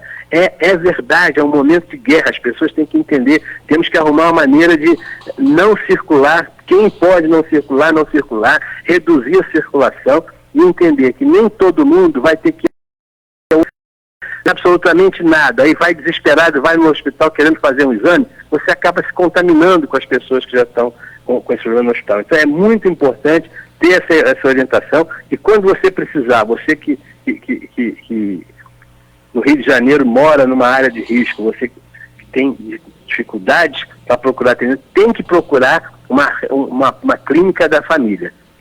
Se você tem algum dos sintomas mais graves, se você já tem febre, tem dor no corpo, falta de ar, procure uma UPA, procure uma coordenação de emergência regional, ECE, ou procure um hospital. Porque o momento é quando você tem esses problemas. O problema, Paulo, desculpe te interromper. Ou não, já acabei. O problema é que o nosso sistema de saúde já se encontra sobrecarregado. Congestionado, exatamente. A crise era total antes de qualquer tipo de informação sobre o coronavírus. Claro. Nesse sentido... E além do coronavírus, as pessoas continuam tendo hipertensão, pressão alta, continuam tendo desequilíbrio, continuam tendo problemas de saúde que precisam dos hospitais, né? Por isso, a minha pergunta, não é hora de acionar todo um esquema paralelo de atendimento primário com apoio das Forças Armadas? Eu te pergunto isso pelo seguinte: o comandante em chefe das Forças Armadas é o tal do Bolsonaro, que é um irresponsável e que chegou nesse posto graças ao apoio do alto comando do Exército. Isso está claro, eu tenho falado isso aqui todo dia. A oposição, me parece, despreza essa questão. Tivemos aí, tem agora um livro chamado Os 11, o STF, seus bastidores e suas crises, de dois jornalistas, o Felipe Recondo e o Luiz Weber, que contam coisas do Arco da Velha e que foram deixadas claras, inclusive para o público, pelo próprio Bolsonaro, quando deu apoio quando deu posse ao general Fernando Azevedo e Silva como o ministro da Defesa do país, do seu governo. Nessa ocasião, ele atribuiu ao comandante em chefe do Exército, tanto no governo Dilma como no governo Temer, o senhor Eduardo Vilas Boas, como o principal responsável pela sua eleição. Esses generais sabem muito bem, sempre souberam muito bem, porque são mais ou menos da mesma geração, o que foi o oficial Bolsonaro. Um oficial que foi, na prática, expulso pelo Exército. Foi salvo por uma decisão do Superior Tribunal Militar. Esses militares sabiam muito bem o tipo de gente que é o Bolsonaro. E não se furtaram em prestar esse apoio. E agora estão todos aí na boquinha do governo federal. São mais de 2.000 militares empregados. Incentivaram, inclusive, através do Clube Militar, essa manifestação do último domingo, que foi um fracasso, diga-se de passagem, e estão ocupando aí os cargos. Inclusive, é impressionante, aquele indicado lá para a Agência Nacional de Vigilância Sanitária, e que esteve lá com o Bolsonaro no domingo, na frente do Palácio do Planalto, ele é um contra-almirante. Não sei como que ele está indicado para esse posto de agente da Vigilância Sanitária. Eu espero que o nome dele não seja aprovado. A grande questão é o seguinte: estará as Forças Armadas aptas a prestar esse atendimento emergencial através da sua experiência num momento como esse? Essa que é a minha pergunta. Isso eu acho que sim, principalmente, não sei se na atenção básica, mas na atenção hospitalar, os hospitais das Forças Armadas do Rio de Janeiro são hospitais bem equipados e profissionais de qualidade que acho que tem que entrar nisso. Esses leitos, esses hospitais que são reservados para os militares, vão ter que ser reservados para a população em geral, vão ter que abrir espaço, como os hospitais federais, que estão praticamente a meia bomba andando dessa maneira por falta de profissionais. Isso tudo, como você disse, o Ministério da Saúde tem que liberar, para a situação do Rio de Janeiro, não falando especificamente, tem que liberar imediatamente essas pessoas para isso. A minha dúvida é a decisão ontem do governo, porque apesar do Bolsonaro insistir em criticar o clima de histeria, ontem o governo pediu ao Congresso a decretação de calamidade pública no país. Isso, na prática, abre condições de a gente superar todas essas medidas restritivas aí no campo financeiro orçamentário, representado pelo tal do arroxo fiscal, né? Então, a emenda com o teto de gastos, tudo isso poderá ser agora contornado, desde que haja vontade. A minha dúvida é se haverá essa vontade e as decisões em tempo hábil por parte do governo federal. E eu acho isso é fundamental. Você falou, se a pessoa sentir algum tipo de dificuldade, por exemplo, com febre, dificuldade de respirar, procure um hospital, posto de saúde. Bem, as pessoas que estavam com hipertensão há 3 semanas atrás e procuravam um hospital, posto de saúde, não tinham atendimento.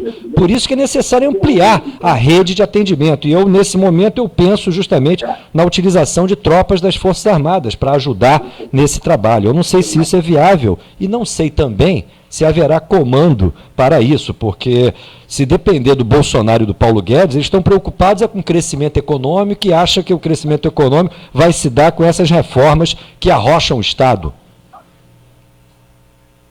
É verdade, a situação é muito... Você tem toda a razão no que você está falando e é preciso que as Forças Armadas ajudem, e essa é a decisão do governo. Eu acho que nós precisamos disso agora.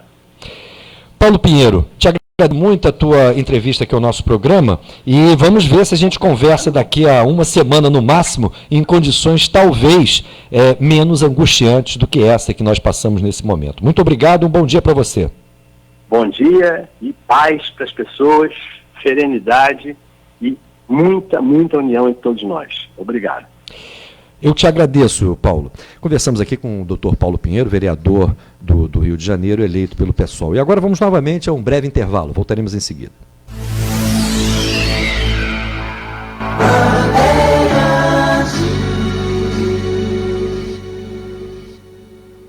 Estamos apresentando Faixa Livre.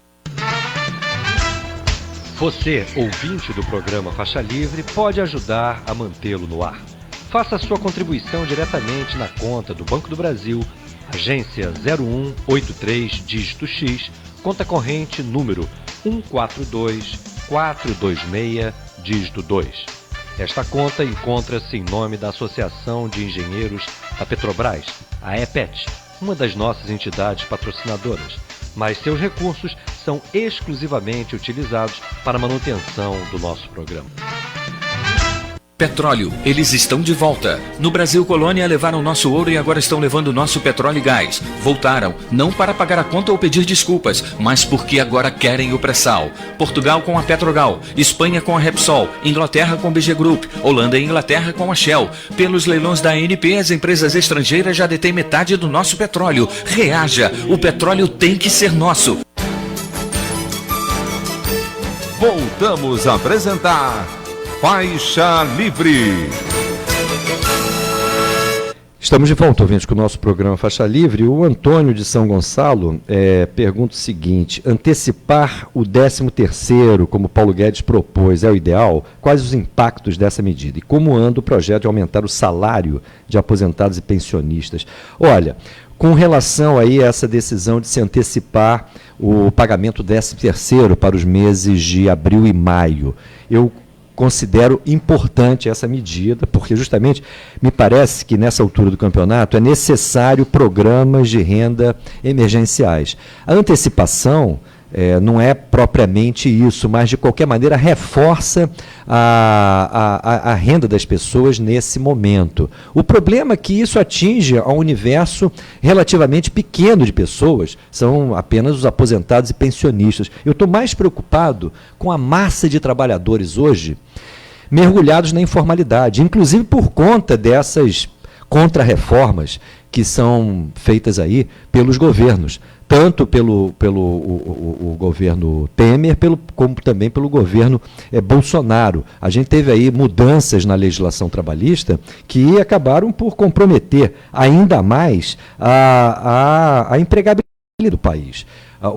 A grande massa de trabalhadores está mergulhada na informalidade. Então, me parece que programas de renda emergenciais, cestas básicas, distribuição de cestas básicas, além dessas tendas emergenciais para atendimento médico, de alguma natureza, me parecem essenciais. E, por isso, essa decisão ontem do governo, apesar do senhor Bolsonaro de decretar calamidade pública no país, foi feito esse pedido para o Congresso, me parece fundamental, Por quê? Isso permitiria a gente passar por cima da emenda constitucional 95, esse teto de gastos, e até mesmo dessa malfadada, mal chamada lei de responsabilidade fiscal, que não tem nada de responsabilidade fiscal, é uma irresponsabilidade total. Pelo menos essa é a minha opinião. Mas quem vai dar uma opinião mais abalizada é o professor de economia, professor Marcelo Carcanholo, professor de economia da Universidade Federal Fluminense, da UF.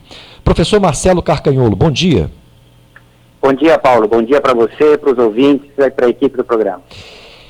Professor Marcelo, qual é a tua avaliação desse quadro de crise econômica decorrente da pandemia, que é um quadro mundial, mas que aqui no Brasil, me parece, tem contornos específicos, até porque nós estamos vivendo uma crise econômica já desde 2015, inédita no país. Tivemos 2 anos de recessão profunda, que nós nunca tivemos com essa natureza, e após isso, ao contrário do que era de se esperar, a gente não conseguiu se recuperar. Tivemos um crescimento pífio em 2017, em 2018, e agora em 2019, apesar de todas as falas absolutamente translocadas desse Paulo Guedes, que diz que a economia estava decolando, na verdade, em 2019, esse pífio crescimento ainda foi menor ainda do que em 2017 e 2018.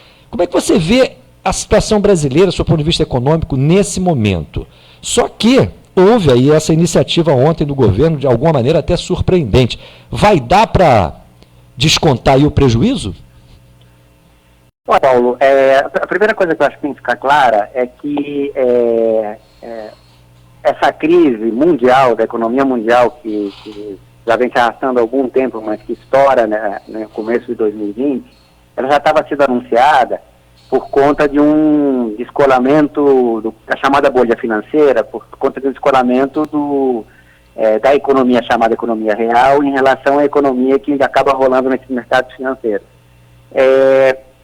A causa dessa crise, ela imediatamente até pode ser essa pandemia do novo coronavírus, mas ela já estava anunciada, ou seja, não é um choque exógeno, como alguns membros da equipe econômica falam, como se fosse algo que não estivesse no radar. Já estava no radar e, portanto, era necessário, era obrigatório que existisse algum tipo de precaução. Essa crise estoura, não só por conta da pandemia do coronavírus, mas também por uma questão específica dos mercados preço do petróleo, podemos comentar isso depois, mas ela estoura justamente num momento onde a estratégia, o planejamento econômico, enfim, a estratégia de desenvolvimento desse governo era justamente de aprofundamento das reformas econômicas pró-mercado que já vinham já há algum tempo. Não podemos esquecer que assim que estoura o temor mundial com respeito à propagação desse novo coronavírus, o governo reiteradamente afirmava que a solução para o coronavírus era justamente o aprofundamento das reformas. E o que há de específico, talvez não específico em relação à situação brasileira, isso acontece em outros lugares também, mas aqui de forma mais aprofundada, é que o que nós tivemos com essas reformas foi justamente um agravamento do quadro econômico e social, portanto um aumento da vulnerabilidade social das pessoas, principalmente, mas não só, por conta das reformas trabalhistas, que aumentou a informalidade, e da reforma da Previdência, que reduziu a renda líquida de muitos indivíduos, você aprofunda a vulnerabilidade social, que quando estoura a crise, essas pessoas acabam ficando desamparadas. As medidas que o governo anunciou, e promete que vai anunciar outras, me pareceram muito mais um desespero do governo. Nunca é demais a gente lembrar que até esse momento ele vinha afirmando que a solução para o enfrentamento da crise em função do espraiamento do novo coronavírus era o aprofundamento das reformas. O desespero faz com que o governo mude um pouco o tom do discurso, mas do meu ponto de vista tem 2 características aí. Primeiro, que é um montante extremamente insuficiente. É melhor do que nada, mas é extremamente insuficiente. Segundo, e mais importante do meu ponto de vista, é que o teor dessas medidas é um teor, do meu ponto de vista, equivocado. Grande parte desses recursos, na verdade, é antecipação de recursos que viriam no futuro de curto e médio prazo. Portanto, não se trata de mais de injeção de recursos na economia. Segundo, para que exista nova injeção de recursos na economia, por via estatal, porque não tem mais como contar com o setor privado, era necessário abolir a emenda constitucional 95, não é nem relaxá-la, é aboli-la. Eu acho que a medida do governo de tentar passar por cima dela, decretando estado de calamidade, ela é melhor do que nada, mas tratar-se-ia de reconhecer o fracasso dessa estratégia de desenvolvimento, retroceder nas reformas e, nesse caso específico, revogando a emenda constitucional 95. Outra coisa que é importante a gente comentar é que grande parte dessas medidas anunciadas antes de ontem, dizem respeito a uma redução de custos e encargos trabalhistas de empresas, de microempresas, de pequenos negócios, mas pouco se falou ou nada a respeito da garantia de uma renda mínima para as pessoas que vão ficar, principalmente essas que estão no mercado informal, sem nenhum acesso à renda. Quer dizer, exige-se um isolamento, um confinamento das pessoas em um momento onde essas pessoas estão com uma renda que tende a zero. Isso, do meu ponto de vista, é uma irresponsabilidade desse governo. O professor Marcelo, foi bom você tocar nesse ponto, porque eu há pouco conversei aqui com o Dr. Paulo Pinheiro, vereador aqui no Rio, e eu tocava justamente nessas questões, distribuição de cestas básicas, programas de renda emergenciais. Ontem o Trump disse que na semana que vem, para as famílias mais carentes, ele vai enviar lá um cheque de $1.000 para casa de cada um. O que mostra, se lá nos Estados Unidos já há essa preocupação, imagina aqui, onde a nossa população é pobre, miserável e hoje, na prática, desempregada, não é? Além de tendas emergenciais para atendimento primário das pessoas, além de outros recursos para rede médico-hospitalar, porque nós já estávamos, especialmente aqui no Rio, nós já estávamos numa crise sistêmica da área de saúde há muito tempo. E agora, se houver essa explosão aí da contaminação do coronavírus, o caos será total. Então, muitas medidas são tomadas. Agora, não há dúvida, você disse de revogar a emenda constitucional 95. Eu, pessoalmente, acho que é necessário revogar um conjunto de medidas legais e constitucionais que, desde 1994, vêm sendo aplicadas aqui no país. Eu me refiro à lei de responsabilidade fiscal, a esse desenho da reforma administrativa do Estado que fragiliza o Estado, porque talvez uma das grandes questões que, nesse momento, passam a ficar claras para grande parte da população, é que a gente não pode viver sem um Estado que seja efetivamente protetor da população. E para isso a gente tem que ter investimento, a gente tem que ter recursos. A ideia de que o mercado resolve tudo, me parece que será crescentemente derrotada a partir de agora, conforme inclusive em alguns países do centro do capitalismo, isso já vem se mostrando de maneira muito clara, não é? Como é que você vê essa possibilidade de uma mudança radical no programa econômico que está em vigor, com diferentes gradações? Está em vigor no país essa história aí de austeridade fiscal, de demonização de gasto público. Isso está em curso no país desde os anos 90, professor Marcelo.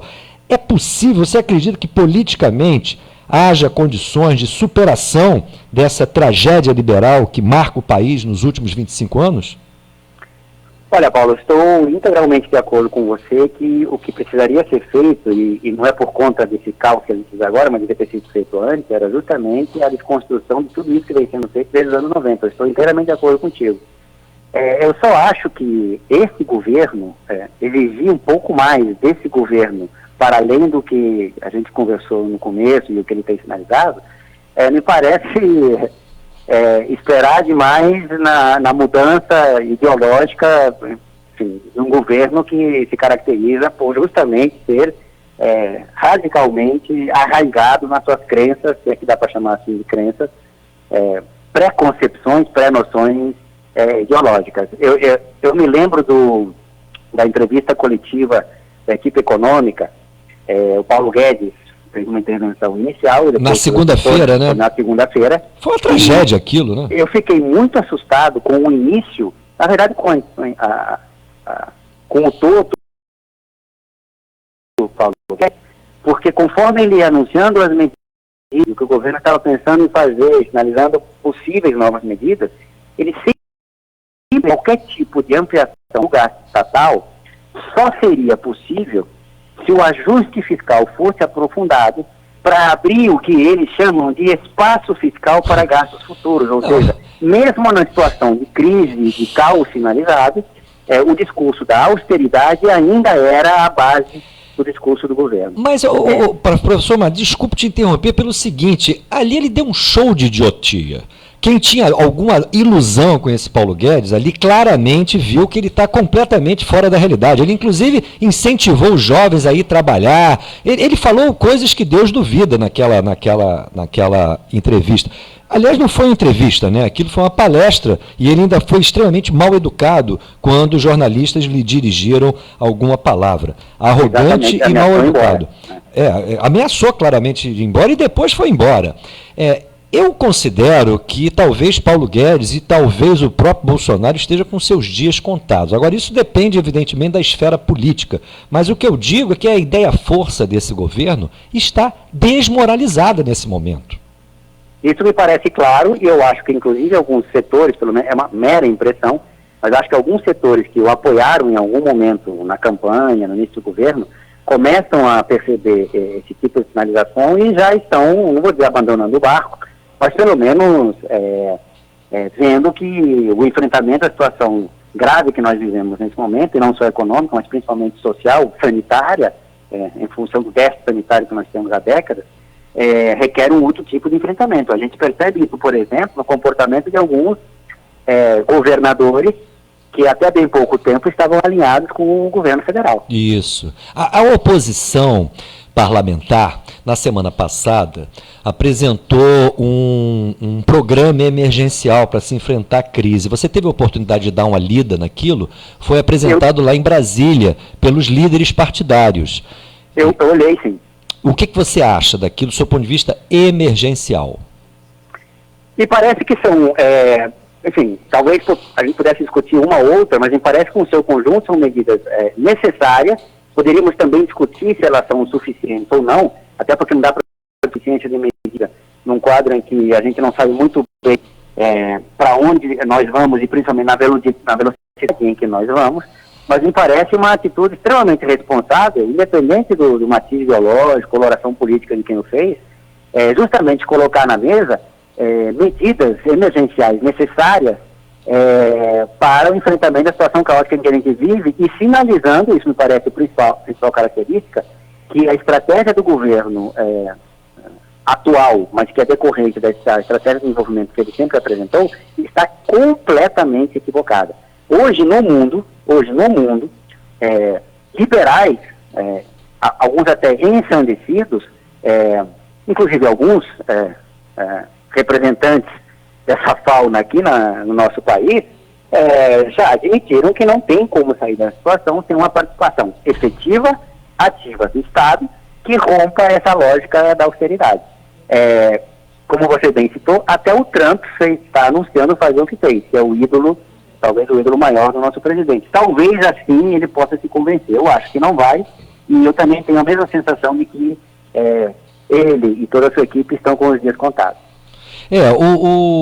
A grande questão é se haverá uma oposição capaz justamente de sensibilizar a opinião pública e organizar uma ofensiva contra Bolsonaro e Paulo Guedes no tocante às medidas econômicas aí, que até o momento, é importante citar isso, unificam a maior parte aí do mundo da política, né? Esse programa liberal, ele vem fazendo a cabeça aí de muita gente desde os anos 90, e hoje em dia há um consenso produzido, fabricado de forma artificial, mas há um consenso, pelo menos no campo das elites políticas, a respeito da correção dos rumos dessas medidas aí que são completamente antinacionais e antipopulares. Agora, nós estamos caminhando para uma situação política que vai exigir um novo Estado. Essa que é a grande questão. A minha pergunta é se a oposição está à altura desses desafios que se coloca. Eu menciono o programa apresentado na semana passada, porque acho que a própria oposição ou os partidos que subscreveram aquelas propostas, me parece, não estão dando a devida ênfase e publicidade para essas questões. É necessário pressionar o governo Bolsonaro, especialmente na sua área econômica, não é?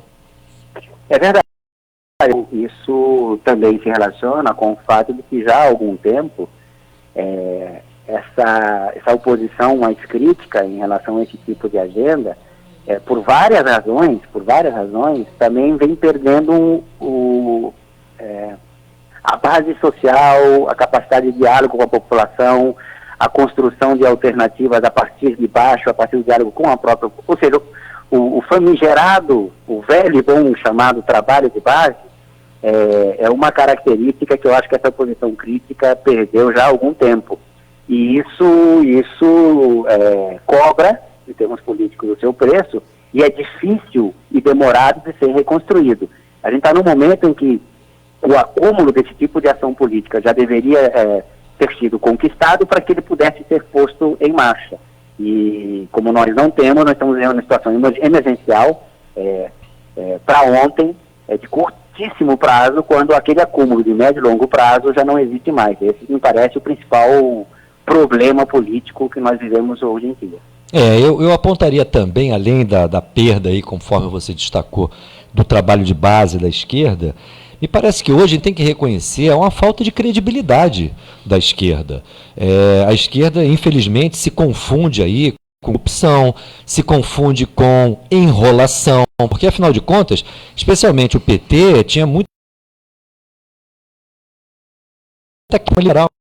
A partir de 2003, de alguma maneira, especialmente na área econômica, foram mantidas todas as reformas dos anos 90. Então, isso aí eu acho que enfraquece muito a capacidade de polarização da esquerda. É necessário uma nova esquerda. Mas talvez esse quadro político que se conforma nesse momento permita justamente a emergência de novas lideranças e de novas propostas. Propostas que, inclusive, nós não tivemos nos 13 anos do governo do PT. Você acha que isso seria possível? Você acha que há acúmulo para isso? Pelo menos não em termos de inserção nas bases da sociedade, hoje, em termos de trabalho organizado, mas em termos de ideias.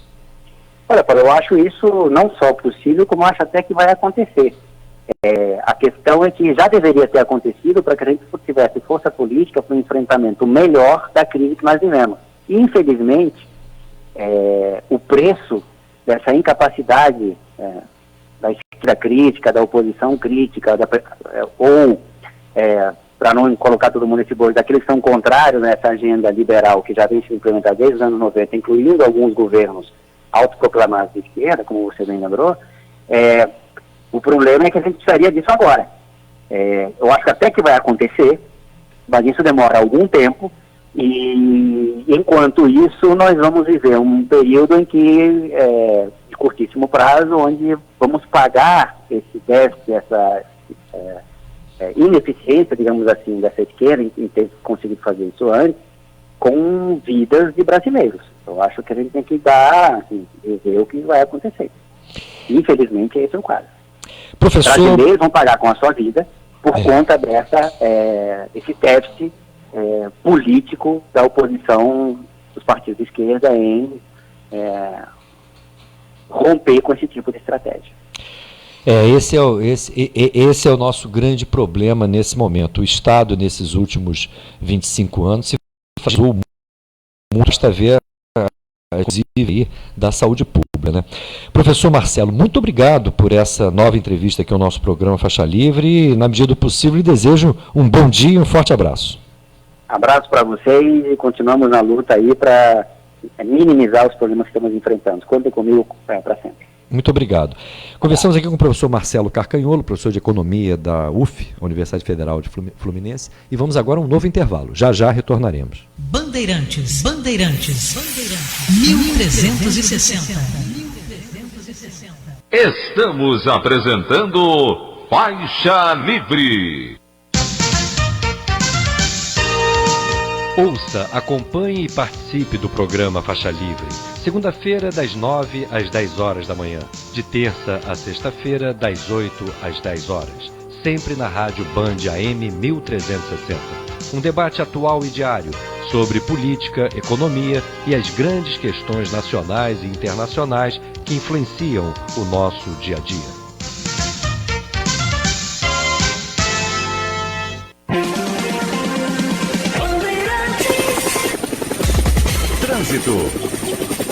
A circulação de veículos no centro da cidade, apesar de estar mais reduzida hoje, ainda assim o trânsito fica mais intenso no acesso da Avenida Presidente Vargas para a Avenida Rio Branco nessa manhã em direção à Avenida Graça Aranha. O trânsito agora pela Rua do Riachuelo, direção à Lapa, também apresenta movimentação intensa, mas sem grandes retenções. Quem segue pela Avenida Francisco Bicalho ainda perde tempo na altura do IML com destino à Cidade Nova. O elevado do gasômetro rumo a Bicalho com movimentação intensa. Quem está vindo da Avenida Brasil pode optar por vias internas de Benfica. Ruas Couto de Magalhães, Senador Bernardo Monteiro fluindo bem rumo à área da Mangueira. Semana do Consumidor prorrogada, Fast Shop. Aproveite Google Nest Mini, o alto-falante inteligente do Google, por R$ 236 à vista. Compre no app, no site ou vá a uma loja Fast Shop. Felipe Macon para a Rádio Bandeirantes, 1360 AM.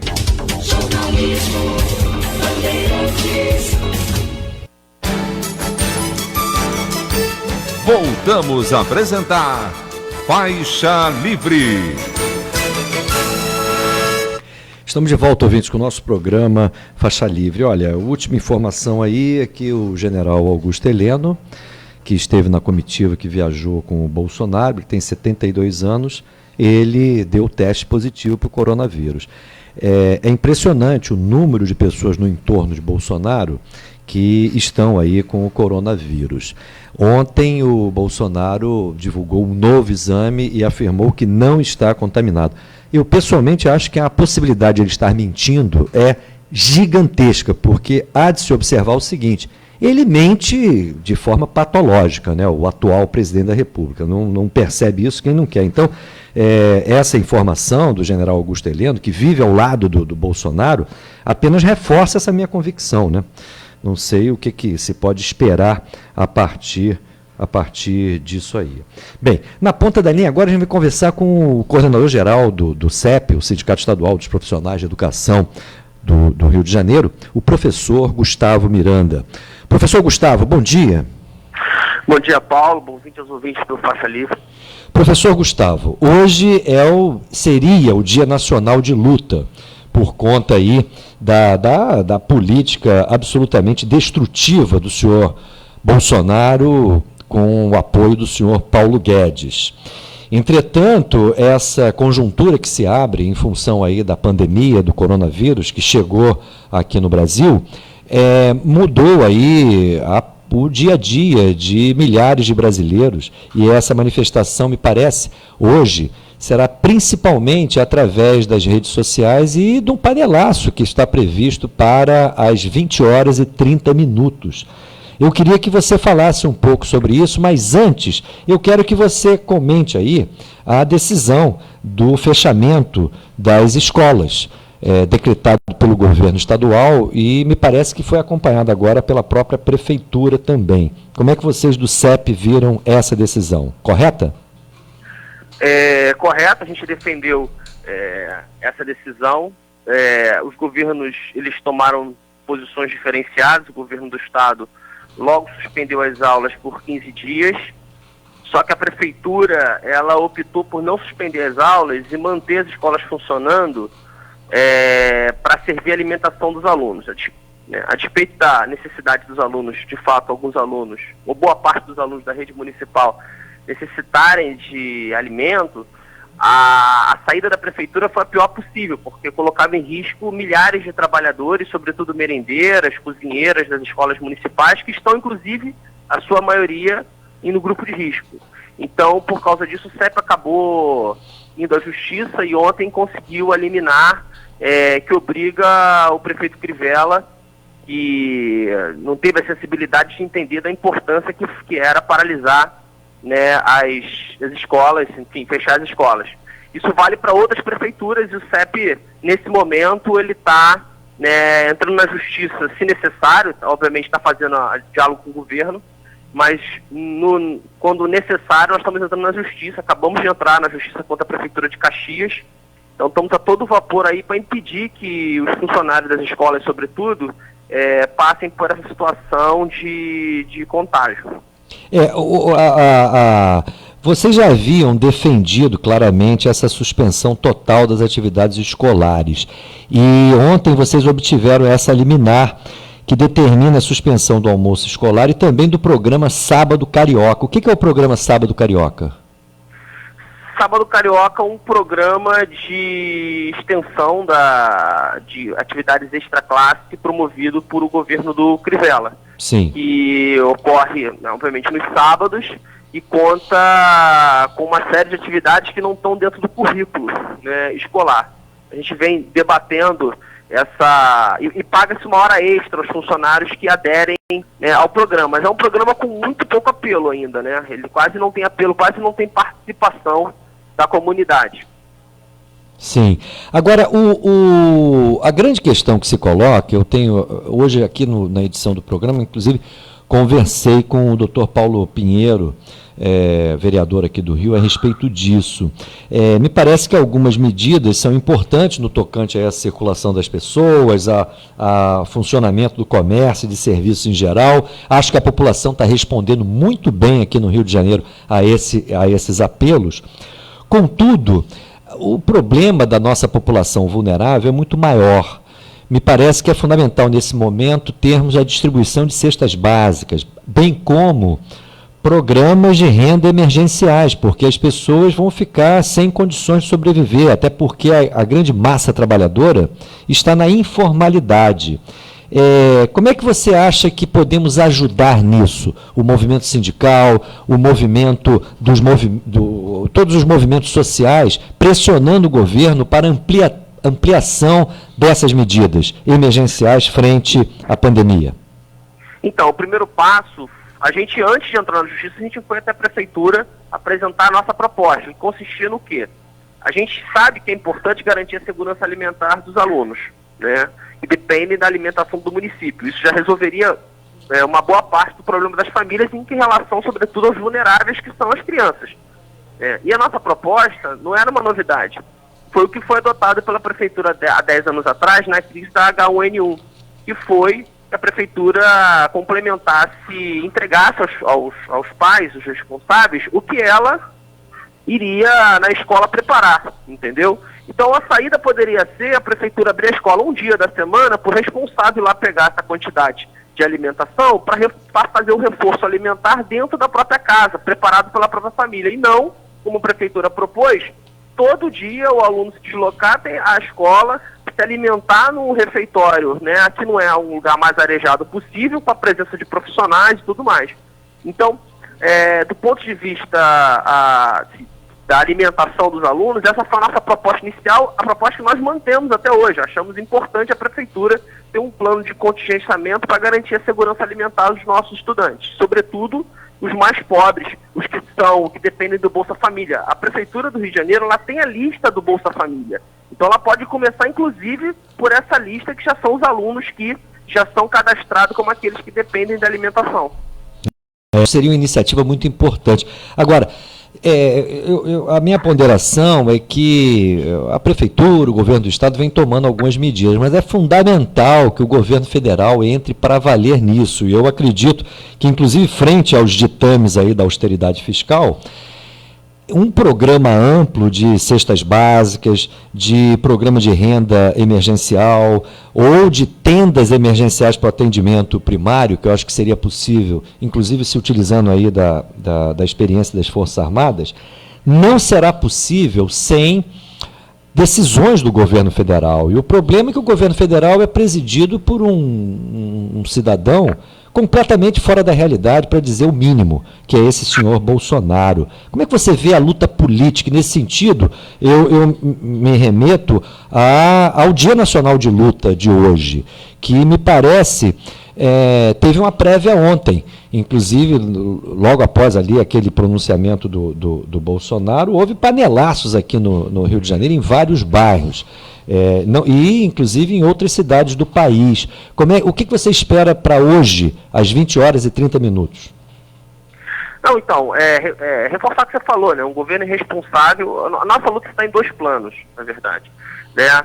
Porque à medida que o governo ele tem uma pandemia, ele é irresponsável, nós precisamos pressionar para que o governo tome atitudes de governo. Ao mesmo tempo, nós estamos observando que o governo ele tem uma agenda neoliberal que ele não interrompe. Então, ele continua ainda, a despeito de toda a crise, de toda a emergência de saúde, colocando à frente, por exemplo, a PEC 186, que ataca diretamente os serviços públicos, em especial a saúde e a educação. Nossa movimentação ainda é de alerta para evitar, e denunciar os oportunismos, tanto do governo federal quanto do governo estadual. Queria reforçar que hoje vem a votação, na Alerj, apesar de não ter público, vai ter a votação de um projeto de lei importantíssimo para os servidores que tem a ver com o reajuste anual dos servidores, né? Isso a gente está de olho, está participando, está monitorando esse processo, né? E o governo federal, em vez de tomar posicionamentos, né, que cooperem, ele vem junto, inclusive, com o Maia, aquela turma, né, do Senado, né, querendo avançar nessas reformas que atacam os servidores. Do ponto de vista da mobilização de hoje, a mobilização de hoje é por denunciar a irresponsabilidade do governo e, ao mesmo tempo, chamar a atenção da população que a luta hoje também é por cancelamento da tramitação dessas propostas que atacam o serviço público, que está mais que provado hoje, que é necessário para garantir o combate a essa pandemia. Me parece, apesar daquela entrevista absolutamente idiota do senhor Paulo Guedes, que na verdade não foi entrevista, não é? Na segunda-feira ele usou ali a palavra na frente dos jornalistas e inclusive se recusou a dar qualquer explicação, transferiu essa tarefa para os seus assessores, de forma inclusive muito arrogante junto aos jornalistas. Agora, me parece que politicamente está derrotada essa estratégia aí das PECs, da maldade, né? A PEC emergencial, a PEC dos fundos públicos, que tem o objetivo de sequestrar os fundos públicos, e a PEC do chamado Pacto Federativo. Eu acho que tudo isso aí ficou em suspenso nesse momento, apesar do senhor Paulo Guedes ter realmente destacado que aquilo era prioridade, inclusive para o enfrentamento do coronavírus. Ele quer também que os jovens passem a trabalhar intensivamente para compensar aí todos os problemas do coronavírus. Ou seja, ele está completamente fora da realidade. A grande questão é se a gente vai ter capacidade de levar à frente a crítica a esse programa do governo Bolsonaro. O Leonardo, ouvinte lá de Niterói, ele diz o seguinte: não adianta pedir fora Bolsonaro, temos que acrescentar o fora Mourão, também nos gritos de protesto. Como é que você vê a situação aí do governo Bolsonaro? Eles vão conseguir manter essa política absolutamente antinacional e antipopular? Eu acho que a grande preocupação da gente é manter as pessoas mobilizadas e unificar a luta em defesa da saúde pública, que hoje ganha, né, expressão a partir da pandemia, como uma luta em defesa do serviço público em geral. Eu acho que é um momento para as pessoas ouvirem, porque nesse momento as pessoas vão precisar do serviço público. Né? Nesse momento a Espanha acabou de nacionalizar os seus hospitais privados. Então tem um ambiente que as pessoas estão dispostas a ouvir saídas para a saúde pública da população. E eu acho que o barulhaço, o panelaço hoje, ele é oportuno, né? Porque o governo, ele tem que assumir a sua responsabilidade, e como foi na época da Dilma, como foi na época do Lula, quando você é governo, você tem que assumir a sua responsabilidade. Hoje o governo é Bolsonaro, e se ele faz coisas erradas, a gente tem que conversar com a população em geral, mesmo que votaram no Bolsonaro, de que ele precisa ser criticado sim. Que esse suposto pacto de que deixa o homem governar, não vai funcionar, porque hoje o que está colocado é a morte de milhares de pessoas, né, caso o governo não trace um plano de contingência integrado, né, a partir do governo federal, que inclui os estados e municípios. Então, a preocupação da gente é mobilizar as pessoas, né, para denunciar esse governo, obviamente, né, e se preparar para dias muito difíceis, entendeu, Paulo? Infelizmente. Professor Gustavo Miranda, muito obrigado e muito panelaço hoje a partir das 20 horas e 30 minutos. Era mais uma manifestação importante aí para deixarmos claro que esse rumo antinacional e antipopular tem que ser derrotado, o rumo de Bolsonaro e Guedes. Muito obrigado. Obrigado, Paulo. Obrigado, Faixa Livre. Conversamos aqui com o professor Gustavo Miranda, coordenador-geral do CEP, o Sindicato Estadual dos Profissionais de Educação do Rio de Janeiro, e vamos encerrando nosso programa na edição de hoje. Agradeço a audiência que vocês nos deram. Amanhã, às 8 horas da manhã, estaremos aqui de volta na Rádio Bandeirantes AM 1360. Tenham um bom dia e até lá. Aqui termina mais uma edição do Faixa Livre. Obrigado.